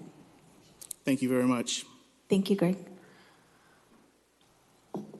Next, we'll move on to item 3F, and this is actions pertaining to receiving unreleased restoration flows from Millerton Lake, adopt findings, and then also a resolution authorizing the execution of contracts annually for unreleased restoration flows between the U.S. Bureau of Reclamation and the City of Fresno through February 28, 2025. Public Utilities. Good morning, Mike Carbajal, Department of Public Utilities. This item is a recommendation to adopt a resolution that will authorize the execution of annual contracts to receive unreleased restoration flows from the San Joaquin River through February 28th of 2025. A similar resolution was adopted back in March of this year, and the purpose of this resolution in action today is to clarify that annual contracts will be executed depending on the availability of unreleased restoration flows. This type of water is a supply that's made available to the city through the city's Bureau of Reclamation 9D contract for Central Valley Project water from Millerton Lake, and unreleased restoration flows are time sensitive when they're made available, and the resolution allows for the city to access the water supply when it's declared available. So I'll be available for any questions. Great, thank you. We'll go out to the public. Is there anyone in the public who wishes to comment on this item? Seeing none, we'll bring it back to the dais. There's a motion by Councilmember Bredefield and a second by Councilmember Chavez. I do have one question. This is the surface water supply that we have, the city has had available for many years that now we're accessing and putting through our plant. Yeah, it's one of, so this is the 9D contract, which is our Central Valley Project water that allows the city to access up to 60,000 acre feet of water from Millerton Lake. And depending on the water supply allocation and the San Joaquin River Restoration Program, there are certain other types of water, such as uncontrolled season, 215 water, these unreleased restoration flows. And so this resolution allows us to access specifically unreleased restoration flows when they are determined to be made available to CVP contractors such as the city. And so that is water that we bring into our water portfolio. We work with the Fresno Irrigation District to route that water to our surface water treatment facilities as well as recharge basins. Perfect. And do we know this year how much we're receiving? During the resolution supports a contract for the current water year, and so at this point in time, the water supply hasn't been determined for that water year. In the previous water year, I think we accessed up to about 3,800 acre feet of unreleased restoration flow. 3,800? 3,800 acre feet, right. Okay. And when do we find out how much we'll have access to next year? In February, the Bureau of Reclamation will make an initial allocation for the water year. So that's water that through our 9D contract that will be made available to CVP contractors. And depending on the type of the hydrological season that we have, they may determine other supplies of water that the city can access through that contract. So at this point in time, it's unknown what we can access in the upcoming fiscal year. This resolution just gives us the flexibility that when those time-sensitive declarations are made, we can respond accordingly. And if our 60,000 acre feet of water is not made available, this allows us to make up some of that supply. To do what? So we have a contract for up to 60,000, depending on how much snowpack we get. And so in the event that we don't receive the full amount, there are other supplies of water that we can then enter into contracts to obtain and to help offset that reduced amount of water. Okay, perfect. Thank you. So there is a motion and a second. Any opposition? Seeing none, the motion carries unanimously. Madam President, if I could have a moment, I'd like to welcome the Fresno State ASI people in the back row. Guys, raise your hands back there. Those are our current leaders and our future leaders in the city of Fresno. I'm trying to keep them all local. I don't want any of them to leave. Don't go to any other communities. Stay in Fresno, because your leadership is what we need. We need to have you up here eventually. And I don't know if Demi or Tara would like to say something to address the council at all, or for a minute. You can lead by example, keeping it short for my colleagues. Welcome, Demi. Hi, thank you. So I'm Demi Wack. I'm the ASI president for Fresno State, and we're here on behalf of our LEAD Academy trip, which is Legislation, Education, Advocacy, and Democracy. And this is just a great opportunity for students to have exposure to the city council, and as well as other opportunities that we're doing throughout the year, like a trip to Sacramento. So thank you so much for having us today. It's a real honor, and thank you, Mr. Capriolio, for all your help. Thank you. No, thank you. You guys are fantastic. So thanks for taking the time to be here, and hopefully we'll provide a little entertainment for you. No guarantees. So thank you all so much, and we'll talk to you a little later. We're going to have lunch together, actually. So thank you, guys. It's awesome. Thank you for being here. We'll move on to next item 3G, which is actions pertaining to the City of Fresno Kings River Pipeline Project. It's a resolution to the annual appropriation. It's an amendment to the annual appropriation resolution to appropriate $2,803,100 to provide additional funding for construction, contract change orders, and support services cost. Public Utilities. Yeah, Mike Carbajal, Department of Public Utilities. This item is a request to approve the 13th Amendment to the Annual Appropriation Resolution number 2018-157. Appropriate $2,803,100 to the Kings River Pipeline Project, State Revolving Fund, Low Interest Loan, and approve change orders number 6 and 7 to the Kings River Pipeline Construction Contract. The appropriation of funds supports all change orders approved to date, plus change orders 6 and 7 for a combined total of $705,553. Reimbursement to the Fresno Irrigation District for source water protection improvements along the Fresno Canal, relocation of a drainage culvert encountered during construction of the Kings River Pipeline, and additional project management, construction management, legal services, and contingencies to support ongoing contractor claims review and resolution to close the construction contract. All change orders for the project have been reviewed and recommended for approval by the Capital Projects Oversight Board, and the funding request is within the original funding allocation for the Recharge Fresno program with respect to the 2015 water rate plan. I'll be available for any questions. Thank you. We'll go out to the public. Is there anyone in the public who wish to comment on this item? We'll bring it back to the dais. Looks like the screen is clear, but I do have one question.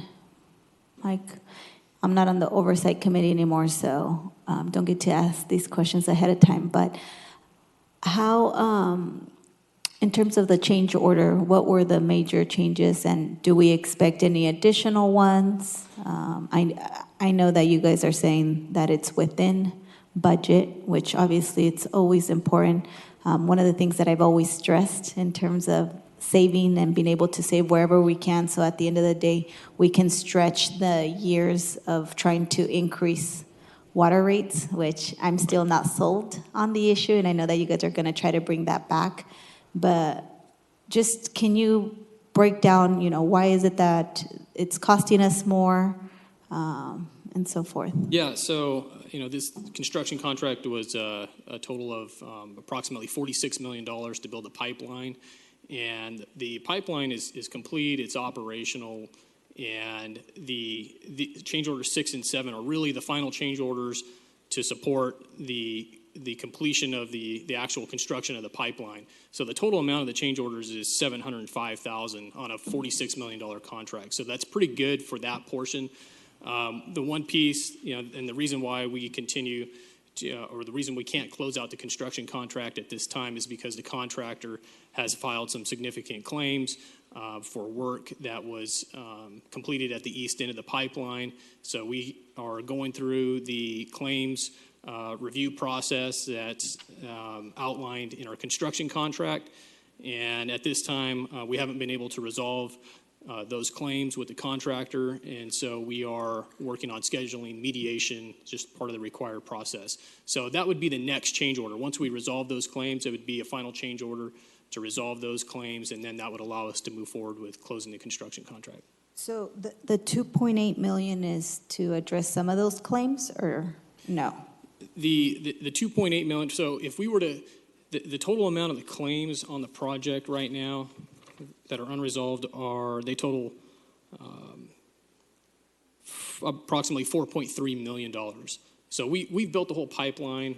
Total changes to date, $705,000. Contractor has filed claims in the amount of $4.3 million. We haven't been able to support those claims and negotiate and resolve those. And so if we were to I don't anticipate that we would pay the full amount on that. Of the 4.3? Right.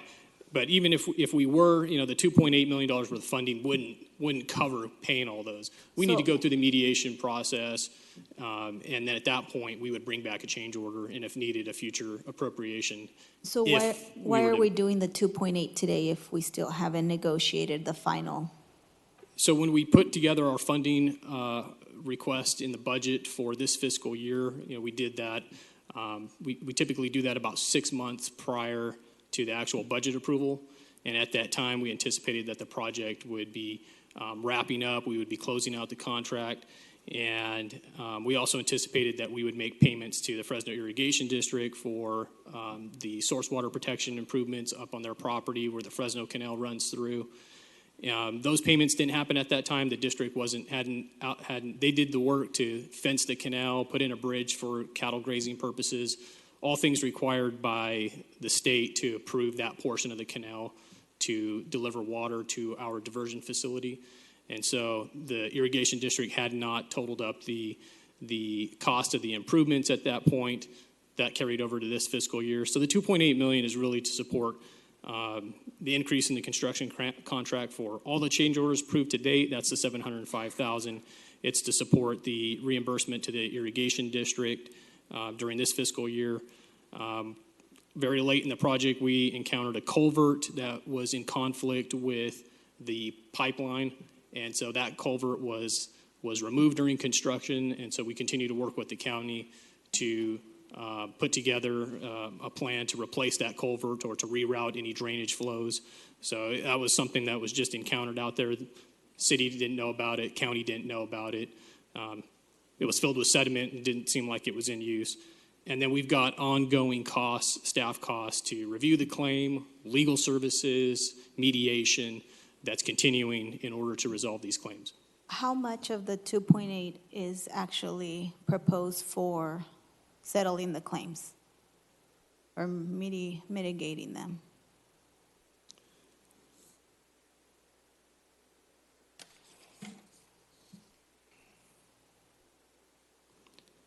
So we have, in terms of staff time, legal services, mediation, for this year to close out the construction contract.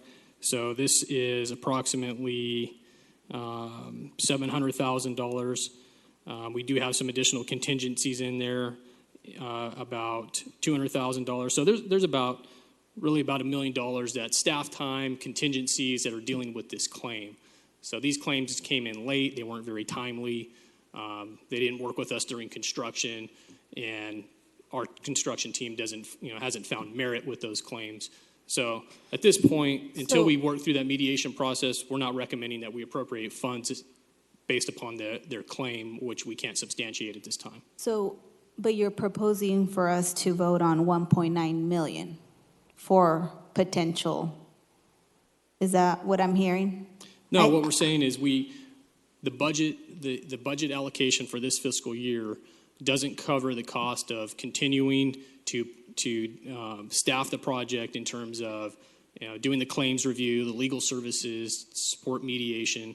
It also did not support the cost for reimbursing the source water protection improvements, as well as the final increase in the construction contract for change orders 1 through 7. So we're just this is an accounting exercise to appropriate the money into this fiscal year to make the necessary payments and support staff time to close out the construction contract. And those other 1 through 7 change orders, you guys agreed with those? Yeah, those were presented to the Capital Projects Oversight Board.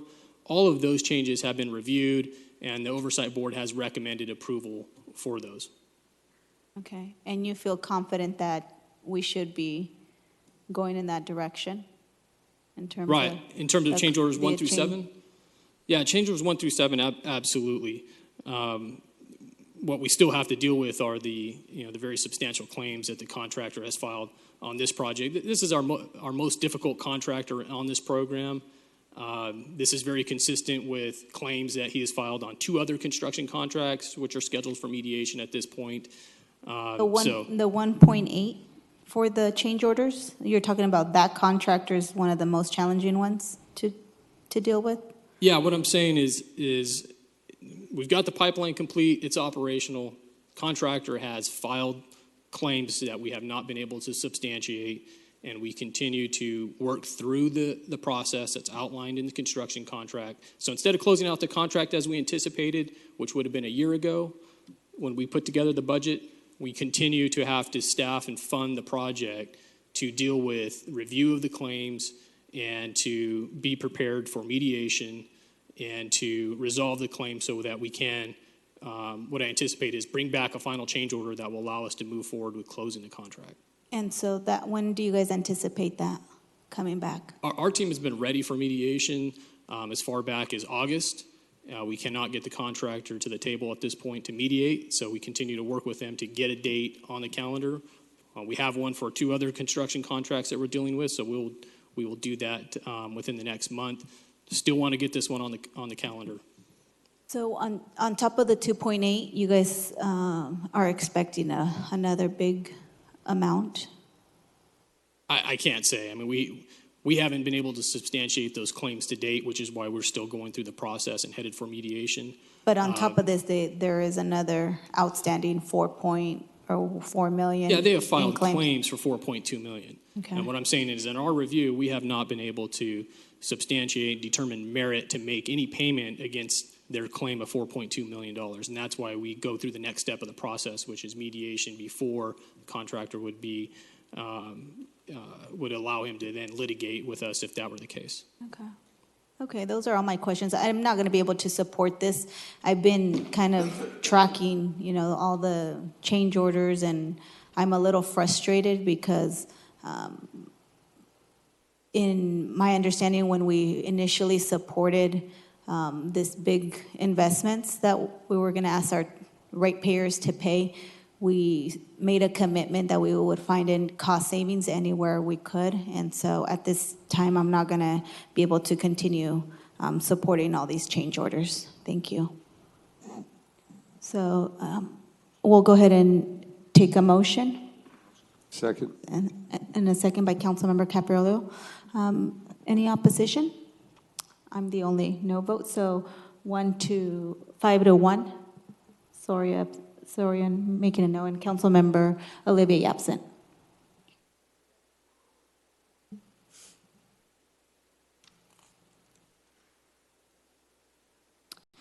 Next, we have item 3H. This is a resolution, which is the 15th Amendment of the Annual Appropriation Resolution, number 2018-157, to appropriate $8,785,900 for operating programs and previously approved capital improvement projects. Good morning, Council President, Council members. I'm Scott Mosier from the Public Works Department. This is an item we typically bring each fall, and it's generally a housekeeping type item. As noted in the staff report, these were previously approved projects by the council and programs. In the context of our total operating and capital budget for the department, this represents about 4% of the total budget for last year. And the reason these appropriations need to be carried over to this year to complete the projects, in some cases, is due to our grant-funded projects. For example, if we had assumed we would have federal or state authorization to go forward last year, and that did not occur, then that's carried over to this year. Case in point, we have a large project at Orange Avenue and Central Avenue, previously approved grant project. That's $2.2 million carried over from last year to this year. In some cases, we have things like asphalt bills for work we performed last year, and the bills from the plant don't come into our office until, say, after July, in which case we have to pay the bill from money in this year's budget.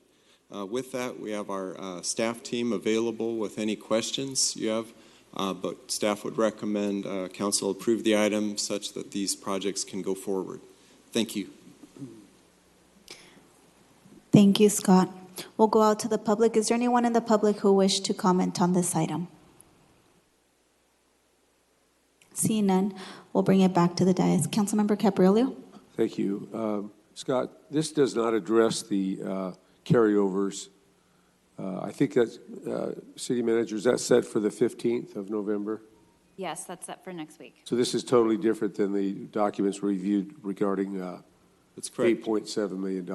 And this includes no general fund at all. These are 24 different funding sources like federal, state grants, Measure C, and so on, but no general fund at all. Very good. Thank you very much. Thank you. Great, thank you. So we have a motion by Councilmember Bredefeld and a second by Councilmember Chavez. Any opposition? Seeing none, motion carries 6-0 with Councilmember Libby absent.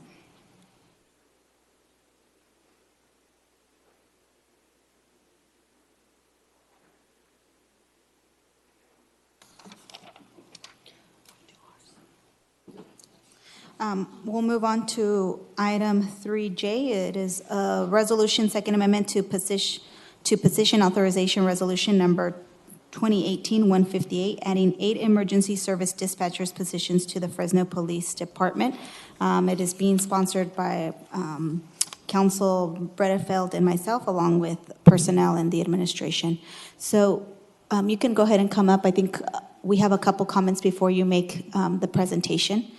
So just on behalf of my office, I want to thank Councilmember Bredefeld and then the administration in working for us. This has been an issue that was presented to us during the budget.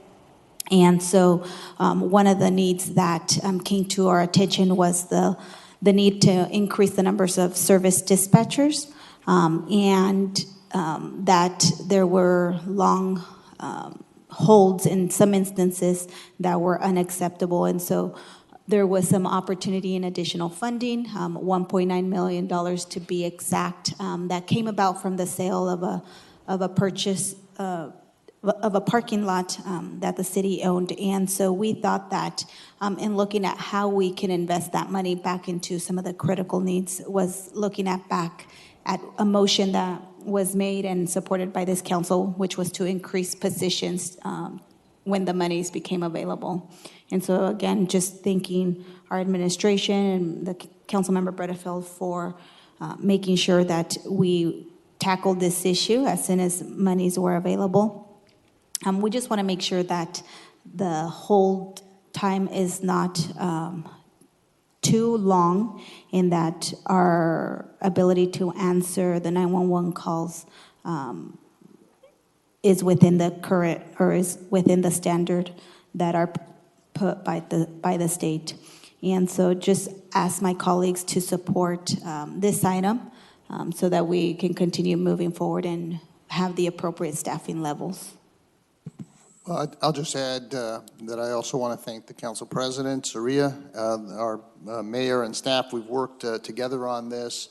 I found this very unacceptable. I think we all do when people call in emergencies, 911, and they have to potentially wait 7 or 8 minutes. That isn't all the time, but it should never be any of the time. Typically, what's expected is that people have a response within 15 seconds. And when there's an emergency, I think we all want a response quickly. We don't want to be waiting on a phone for somebody to come online. So that's unacceptable. We've been able to fund these 8 positions. They won't come online, I believe, until the summer. You can answer that, Mr. Cardell, when you talk about it. So, but we're getting them in the pipeline. They're going to be trained. It takes a while to work through that. We've spoken with Chief Dyer, who said this will have a significant impact in terms of resolving this issue and making it where we're closer to 15 seconds and people aren't waiting online for minutes at a time. So this is an important thing. This is about public safety and making sure that people who call get a quick response during emergencies. So again, thank you, Council President Saria. Thank you to the administration. And Mr. Cardell? Before Jeff takes it over, I'd sure. like to just thank you both, too. So I agree that this is an issue that we needed to tackle, but I appreciate you taking the time last week to meet with us and us finding a solution. And Jeff, thank you for working to get this on the agenda as quickly as you did. So. Yes. With that, Council President, members of the council, this is a resolution before you to amend the position authorization resolution to add 8 dispatchers so that we can improve the service delivery to our community. And it is expected that we would be in a position to actually hire some of these folks as early as maybe February or March so that they would be operational by summer, hopefully at the latest. And so we're looking forward to working with the police department and their staff to make sure we're hiring the right people to serve our community. With that, we're asking for your support for the resolution. And I believe, did not Jerry Dyer say that adding the 8 gets us to the same level we were at from pre-recession levels? Okay. Yes, we believe he did. Okay, which is obviously also important. Thanks. Thank you. So we have a motion. A second by Councilmember Bredefeld. We'll go out to the public. Is there anyone in the public who wishes to comment on this item? Seeing none, we'll bring it back to the dais. The screen is clear, so we do have a motion and a second. Any opposition? Seeing none, motion carries unanimously. Thank you.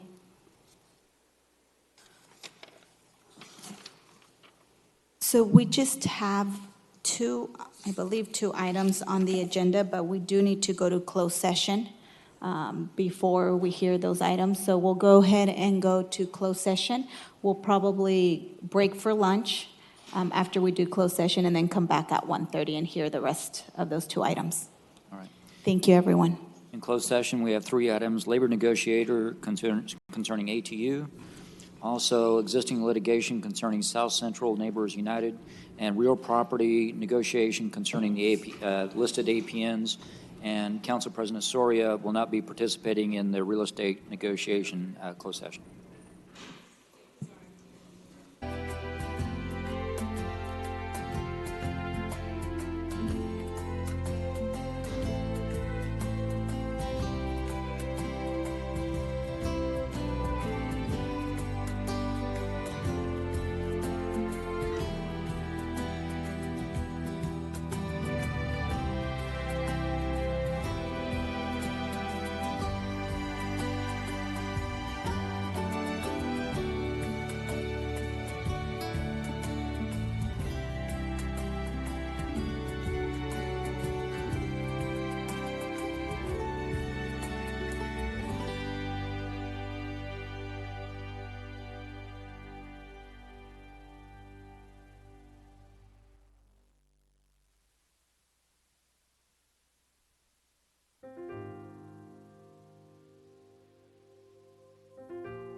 One M, which is the adoption of a side letter agreement with the Fresno City Employees Association for Unit 3 non-supervisory white-collar personnel. Good afternoon, Council. I'm Ken Phillips, Labor Relations Manager. I'm with the Personnel Services Department. Council is being asked to approve a side letter of agreement with FCEA and equity increases for employees in Unit 3 represented by FCEA.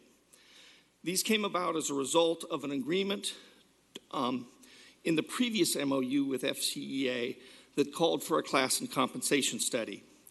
The equity increases were determined through a review of wages at other agencies, internal wage structures, and recruitment and retention issues. The first phase of equity increases includes equity adjustments ranging from about 0.24% to 14.31%. These first phase adjustments affect 283 positions in 37 classifications, including emergency services dispatchers. It includes a reclassification of clerks in police records and related bureaus to police support services clerks and technicians. It aligns customer services representatives series with the call center representative series. The city and FCEA have agreed to discussions on future phases of equity adjustments, including any disputes about the total of those adjustments. I'm available for any questions. Thank you. So I do have a couple cards. We'll go out to the public. First, the cards. So I have D. Barnes.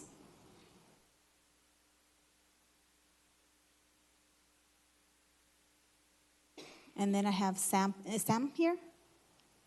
He was here earlier. Sam Frank? No? Wait, was going to try and be here.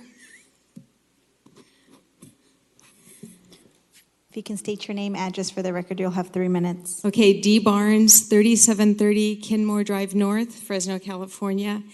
And the reason I wanted to speak, hopefully you got a chance to look at the documents that I had submitted on Monday. I want to talk about the records reclass. This is something that we started clear back in 2006 and 2007. It all got put on hold during the recession. When we started meeting with the city again about this in 2016, we were looking for them to be reclassed and for the salary to be equitable for what they're actually doing, their level of responsibility. And so what we had asked for initially was them to be paid at least the same as the call center reps and possibly more, because we felt that they had a little bit higher level of responsibility.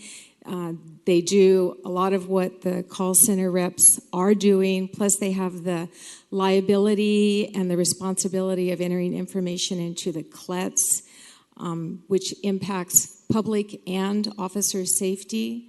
They're also subject to IAs. They have to be able to pass the extensive background investigation. There's also safety issues such as what police reports they can and cannot release. If they make a mistake and accidentally release a document that has a confidential address due to domestic violence, there could be really negative implications there. If stolen car information is entered wrong or missing persons gets entered wrong. And then the clerks that are working up in the CLO, liaison and prosecutor liaison, they have a huge responsibility when it comes to making sure everything is filed correctly. People can be released from jail if it's not filed when it's supposed to be. So they have a very high responsibility when it comes to what they do. And at the very last minute, it was at the last two meetings, the city did agree to raise the UB&C clerks, the customer service clerks, to be the same as the call center reps, which we were supportive of.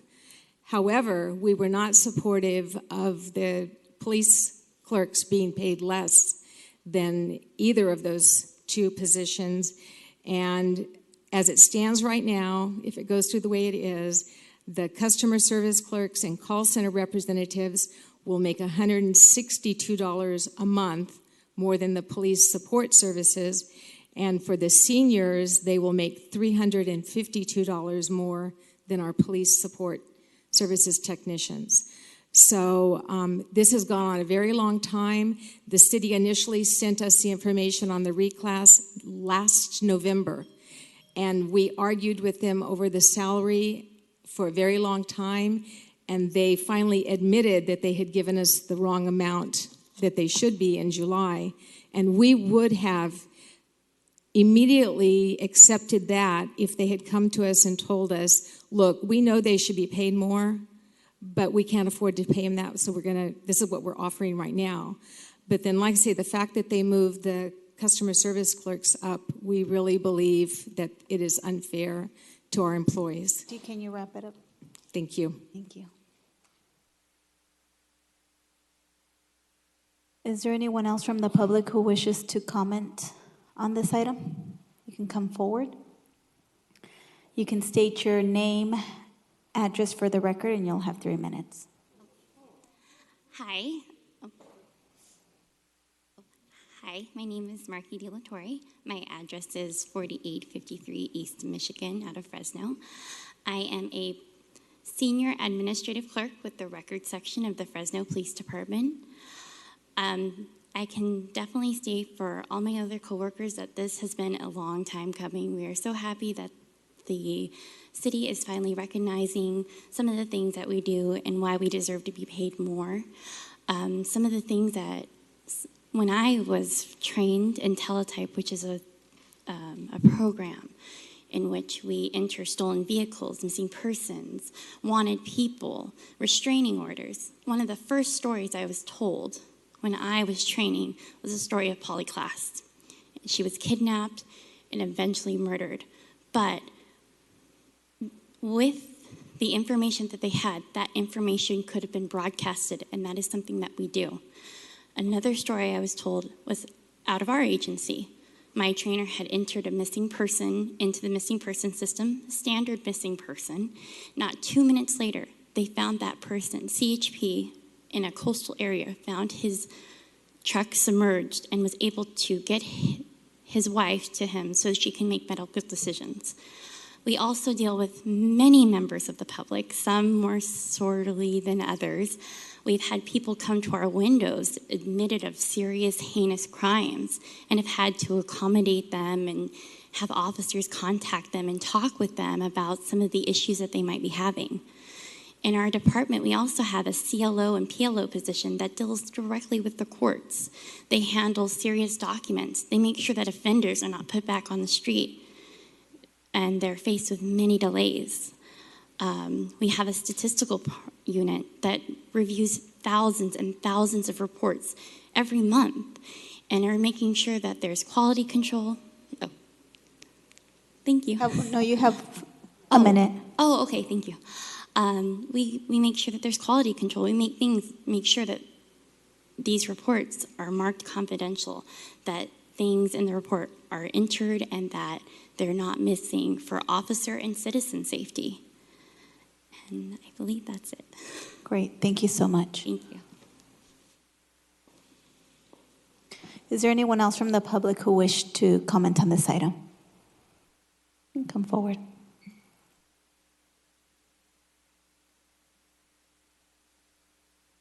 If you can state your name and address for the record, you'll have 3 minutes. My name is Crystal Penelosa. My address is 1221 Ryan Avenue in Fowler. My position is Senior Administrative Clerk. As Marky and Dee already described our job, so I just want to state some fact. So I've been with the Records Department for almost 3 years, and in the past 3 years, I see our manager and the supervisor try really hard to bring new people, but no one wants this job because after they find out what they have to go through, like polygraph, background check, even they check the credit report scores. So also the job that we were doing is directly under the DOJ monitor, and some clerk even received the subpoenas from the court. So with those high responsibility, with the low pay, and not a lot of people want this job. So we're really we're really low staff. So for that reason, I really believe that we should get more pay so we can get more people for our department, so our department can run smoothly. Thank you. Thank you. Is there anyone else who wished to comment on this item? Seeing none, we'll bring it back to the dais. Councilmember Brandau was punched up, but I guess he stepped out. Is there any other comments? And maybe personnel can answer some of the questions, because I think some points were brought up that I think deserve at least for the public and for the record to be set clear. Do you have any response to those kind of questions and kind of the time frame that was said about some of the information that was given? So this has been an extended process. There's no question about that. We had committed to a class and comp study once we were in a position with coming out of the recession, with the understanding that we wanted to put ourselves in a better position to attract and retain individuals in the various classifications in the unit. Having said that, what we have encountered is that we have some significant issues and that we will have to phase in our adjustments to these respective classes, and we're trying to make the best of our limited resources and spread those in such a way that will allow us to strike a balance in addressing a variety of issues. And I would agree that, yes, with the records classifications, we have identified that we have not taken it the entire desired. Let me rephrase that. We have not provided the maximum amount of increase that we are proposing ultimately for this class, because we're trying to balance, again, our limited resources. We do agree that the two classes that are being developed for this unit should be compensated at a greater amount, and we anticipate in our second phase that we should be able to accomplish that. When is the second phase coming? That would be next fiscal year. So is that part of kind of the proposal today, or is it just a commitment that when we bring it in next fiscal year, that amount will be? So today what we're accomplishing is implementation of phase one of recognizing that there's a lot to do in the FCEA bargaining unit. And again, with the limited resources that we have available, how we distributed those funds does provide for these two classes and base pay about a 13% salary increase. How much more would it be in that second phase? If memory serves me, it's another maybe 2.5%, 3%. Do you know what the cost for us would be, kind of like a ballpark amount? I'm sorry, I don't have that information at my fingertips. Is it like super millions of dollars or like a couple $100,000s? Council President, I'm sorry, I'm not in a position. I don't want Jeff. I don't want speculate. Jeff speculating. He doesn't have the information right now. Okay. Well, because I'm curious because I know that we say we have limited amounts of dollars, but I also do know that we're coming with a significant amount of carryover money in the next couple weeks. So I feel like it's kind of disingenuous for us to say we have limited resources of funds when we actually, in fact, have a pretty good carryover.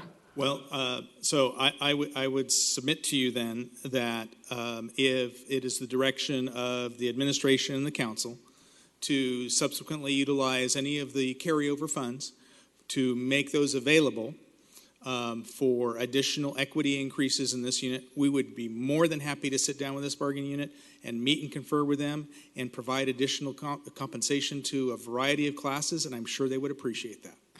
Okay, and I appreciate that. So in my perspective, and I can't speak for the rest of my colleagues, but I think that time is, overdue for some of these folks, and I appreciate the class and comp study. I know that we've gone over it significantly.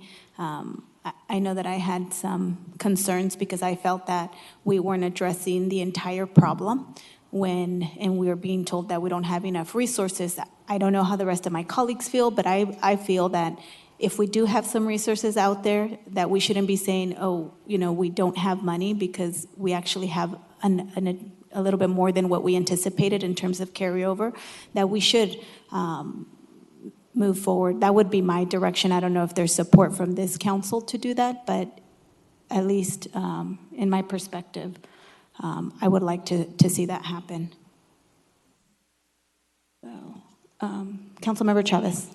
Yeah, I agree. I think, listening to the conversation, especially with that class and comp study, I know we had this discussion back there, but we should be looking at bringing parity to those positions as well.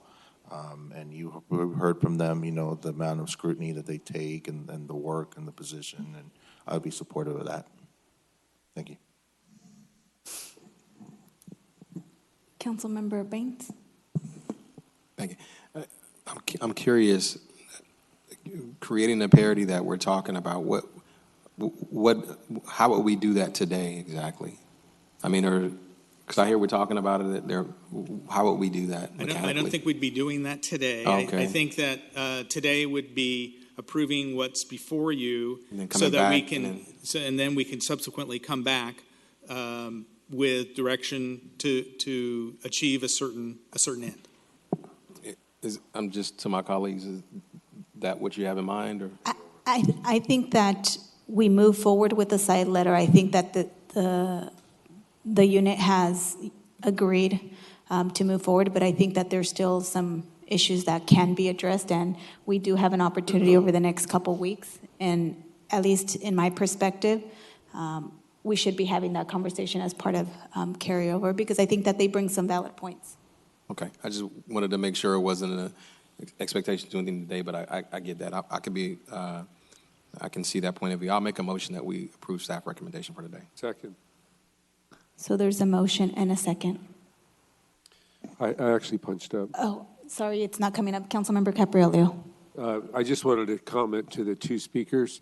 We hear from Dee all the time. Dee, thanks for being here. But I know you two are new and fresh, and I could tell that you were very nervous. But we're just city employees like you. We're just we're up here, but we're just like you, and we get nervous and a little concerned about it. But you guys did a great job. You were precise. You were concise. You made your point, and I really appreciate that. I wish more of the community speakers would be as direct and well thought out as you. So just want to compliment you and really appreciate it. So keep coming back with anything else you want to talk about as well. Thank you. Great. So there is a motion and a second. Any opposition? Seeing none, motion carries 6-0 with Councilmember Brandao absent. Great. We'll go ahead and move on to the next item, the 3I item, which is actions pertaining to the ATU Local 1027 for Unit 6 bus drivers and student drivers personnel. Thank you, Council. I'm Ken Phillips, Labor Relations Manager, back again. We are asking Council to approve a successor MOU with ATU along with the salary ordinance amendment to implement wage increases. The prior MOU expired on December 2017. We reached a tentative agreement with the unit on September 18th of this year, and ATU ratified this agreement on October 6th. The agreement is consistent with those reached with other bargaining units. Details are in the staff report. I'd like to, as part of my staff report, introduce Al Munoz, ATU president, and provide him with an opportunity to say a few words. Good afternoon, President Soria and council members. Just here looking for your guys' support and to approve this contract. There's nothing major in the contract, nothing that other bargaining units don't have had for over 2 years now, and others that just recently got it in their contract. And just looking for you guys' support. Thank you, guys. Thank you, Al. I'm available for any questions. Councilmember Brando. All right. Thank you, Council President. So let's see. I guess I do need to talk to somebody. Ken, I've got some questions about ATU and probably the fax department. And so will you be answering fax questions too, or just ATU questions? I would probably defer to the director, who's, I believe, here in the audience. Yeah, Greg's there too. All right. So this, inside this new agreement, this agreement that we have, this option, it's about providing a raise inside of that agreement. It's about a raise for our ATU drivers. Is that correct? Yes, our fax drivers. There are raises for ATU drivers in this MOU. And the dollars for this increase would come from fax itself, right? It would come from the enterprise department. It wouldn't come from the general fund. None of them are general fund dollars. It's all enterprise funds. And how much does fax have in its account? I would defer to the director. I don't have that information. All right, thank you.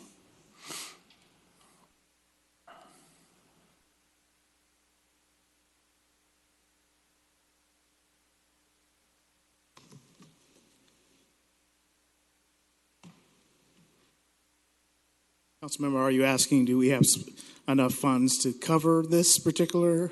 No, Greg, I'm going to ask that, but what I want to start with a baseline. How much money does fax have in the department account? You know, I don't know off the top of my head the full amount of, you say account, we have several accounts, so. Yeah. So how much is in the department is in a surplus? How much do you know is in? We carry a surplus only for the drawdowns that we don't receive in a particular year. So for example, this year, we may not receive all of the drawdowns available to us, so we carry a surplus until that money is then available to us in the following year. Got it. But there's definitely the amount of money available to pay for this wage increase, is that right? Correct. Okay. And then, but have we hired any new employees? Have we hired new drivers? Yes, we have a class right now of 8 brand new drivers who just started a week ago Monday. And do we have still with those 8, are there still more openings? Do we still need more drivers? Yes, we still need more drivers. Okay, and then, let's see, I had one other question about costs. And, if I can remember it, I will. If not, I'm gonna move on. So thanks, Greg, because I don't want you to get too connected to my next statements. We had a lengthy discussion in closed session on this item. It bounced around a lot of different input, and I came away. I kind of thought of a lot of different things inside of the context of our conversation, but I still have some bottom lines that I need, the public to know why I'm at where I'm at with this opportunity for our ATU drivers, our fax drivers. since I've been a council member, I think when I entered into council, this contract had been over a year, it had been debated for over a year and was at a standstill. And it was really one of the first agreements that I participated in as a council member. And even back that far, which was 5 or 6 years ago now, even back that far, the debate was about the performance of some of the employees that make up this unit, or some of the drivers that make up FACTS. And so we have whittled away, and I think so then we did that one, that was 6 years ago, and I think we did another one a couple years ago, and now we're into another contract negotiation. And in my opinion, for my standards, we have not reached the level of performance that I feel comfortable in. We had a lengthy debate on how to get better performance from some of our drivers. And I think it was probably, in my opinion, probably fairly inconclusive. So I don't want to say a lot today. I might make some more statements about this publicly in a different forum or format. But I'm not certainly above giving anybody a raise that deserves a raise. But I think council's been incapable or unwilling to address effectively raising performance standards. And yet there are some ideas about raising performance standards, and you're going to hear about them from some of my colleagues. But I don't think the strategy for raising those performance standards that we're going to hear about today meets the threshold of anything that I would trust to raise those performance standards. I would love personally to give raises to those drivers that deserve raises. And if I found a way of doing that today, that's what I would do. But I don't think we have a way of focusing on the drivers that deserve those raises. Instead, I think we're going to give everybody raises, and I can't be a part of that today. So I have some ideas. My colleagues challenged me to think about those in the future. And to see if something could be done along those lines. I'll test those waters in the days to come. I don't feel that there's much of an impetus to do anything about it. I do want to say that it's caused me to reflect on previous votes that I've taken where I have gone along with the strategies that we have in this contract, and now I really regret going along with some of those strategies. So I want my friends from FACTS to know, or the leadership of FACTS and the drivers to know, that I do believe it's a tough job. I believe it's a difficult job, and you do a lot of good work for the city of Fresno. If I could find a way of awarding the drivers that deserved a new raise, I would certainly do that. But their performance ratios, having sat down and had talks with the FACTS department and personnel, is that we really got about a 2.86% increase in reaching those metrics. That's a very minimal amount of effectiveness for encouraging a better work ethic in that department.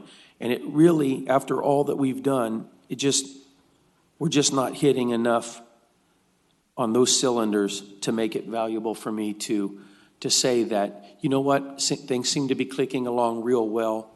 I think this department overall deserves a raise. So I bounced around a couple of ideas. I'm not going to share those today because I'll get down in the weeds and the details too much for this vote that we're going to take.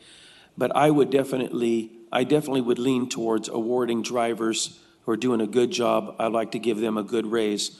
But this is not what we're doing today. We're giving an across-the-board raise, and I think the city of Fresno is not getting the best that we could get.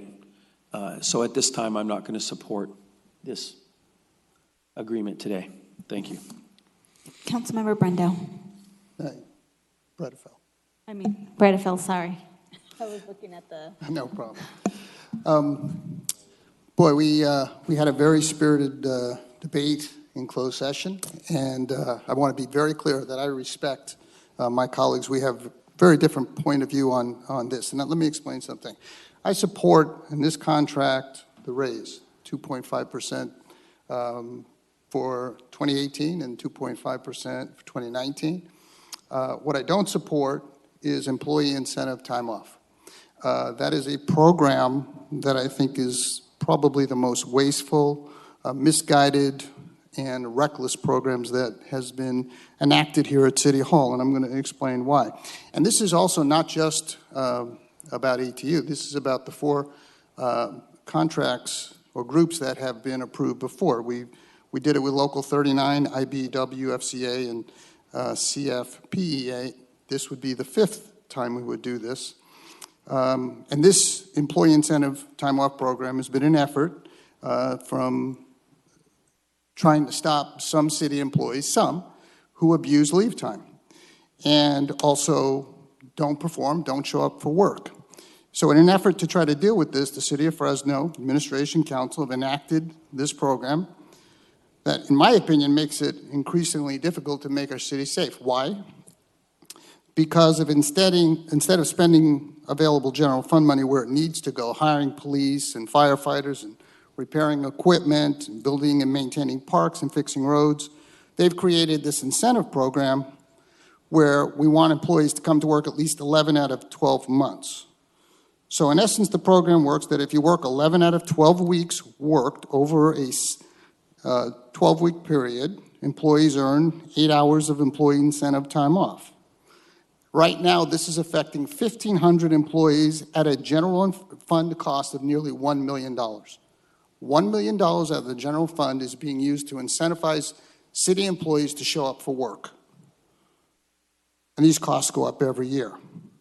Now, whenever the hours are accrued by the employee goes beyond 80 years, they can cash them out.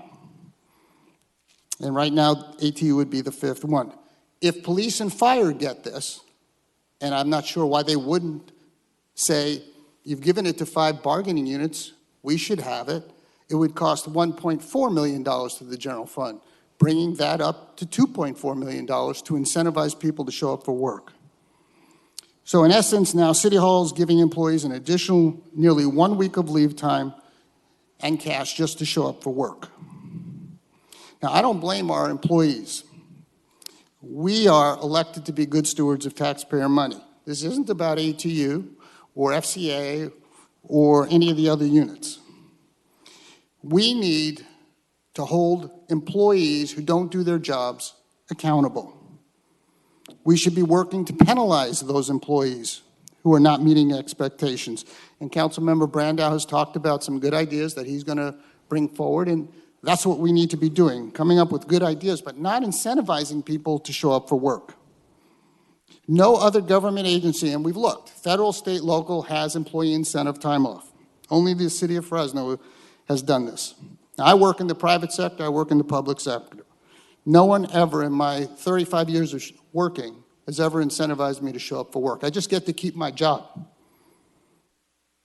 If we asked 100 people in each district, I'm sure if we explained to them what this program is, they would be outraged by this program.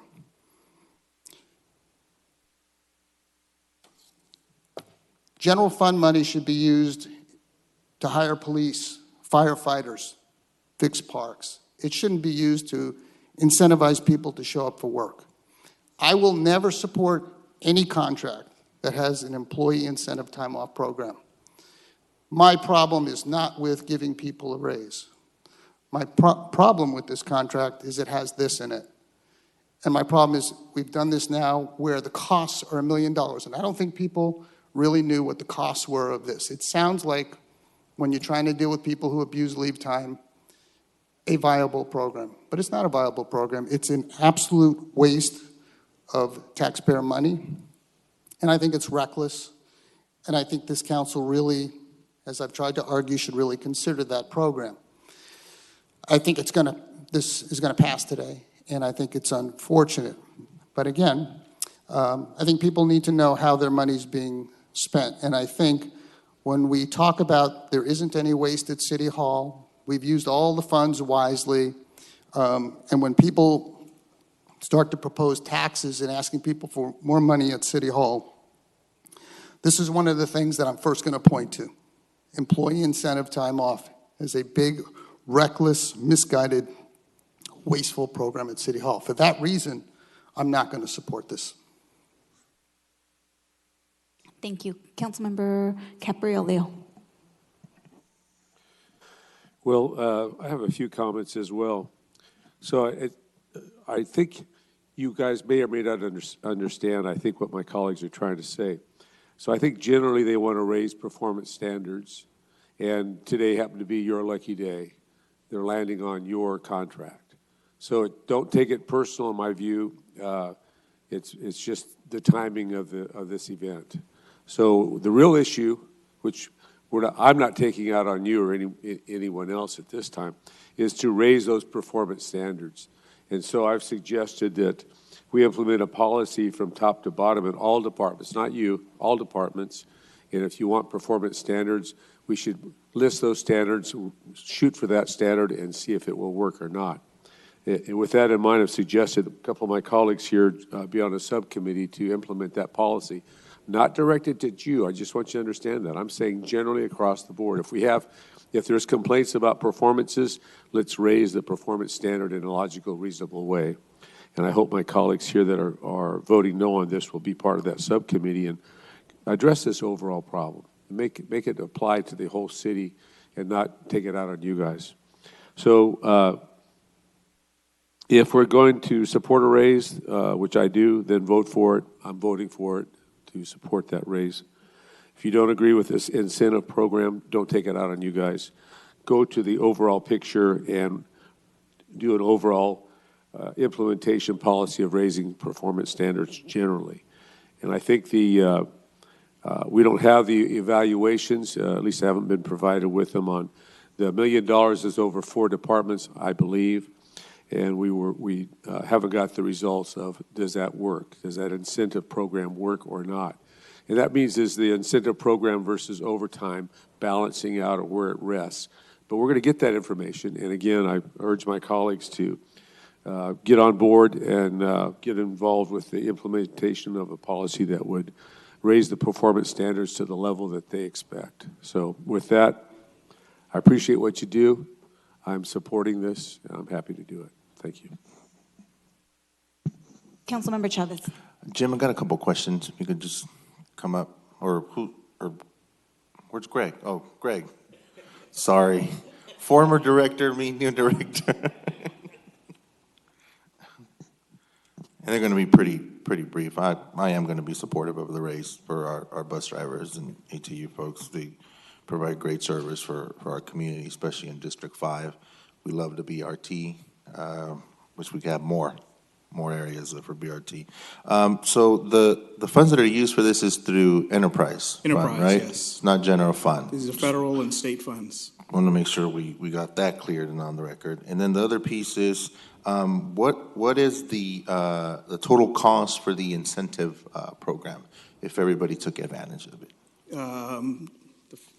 I think it's less than 100,000. Less than 100,000, yes. Less than 100. And so, what's the cost for paying for overtime when folks call in and all that? So that would be time and a half that you'd be looking at for every driver that we would have to replace. 50. Okay. So, you got some. If I could just make a quick correction.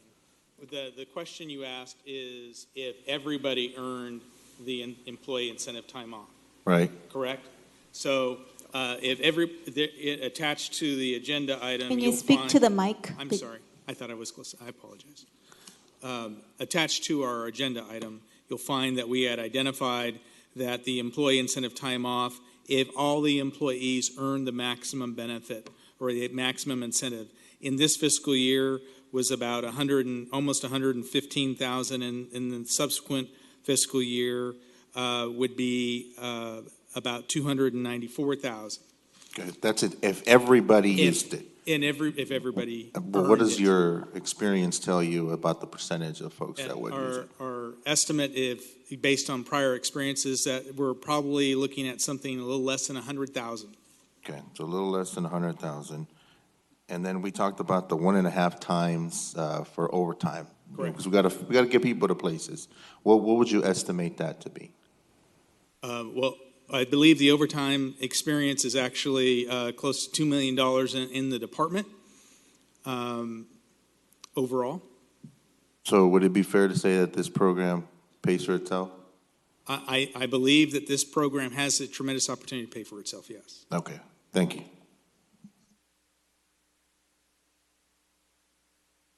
I think that is all that is punched up. So I just have a couple comments. So I've been listening to the debate and I've gone back and forth on, I think the concerns that have been raised. And I think people my colleagues made valid statements in terms of some of the concerns with the incentive program.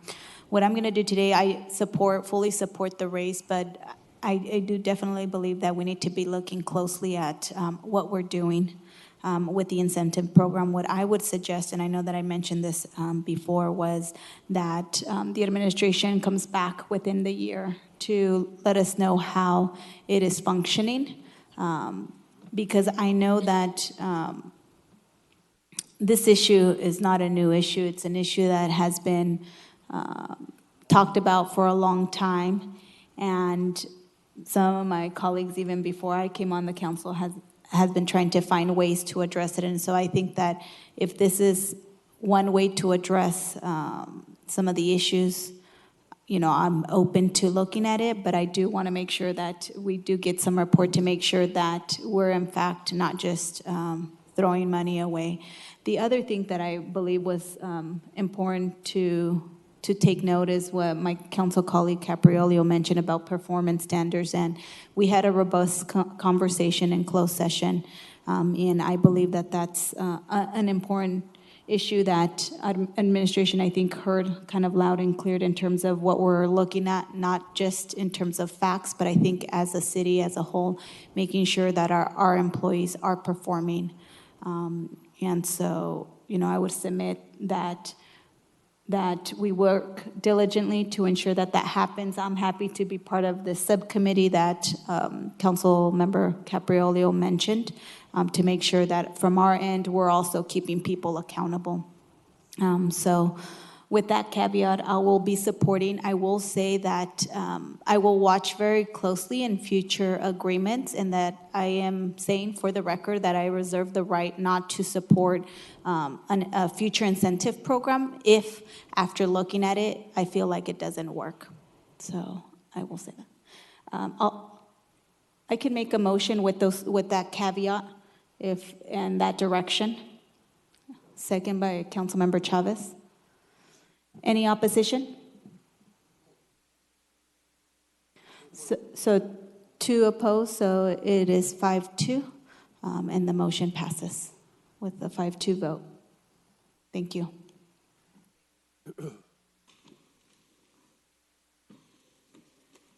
I think that is all we have on the agenda. We are adjourning in the memory of one of all those that were impacted by the shootings last night in, where was that? In Thousand Oaks, that's right. And then also Mary Stanley, who I mentioned earlier this morning. Thank you.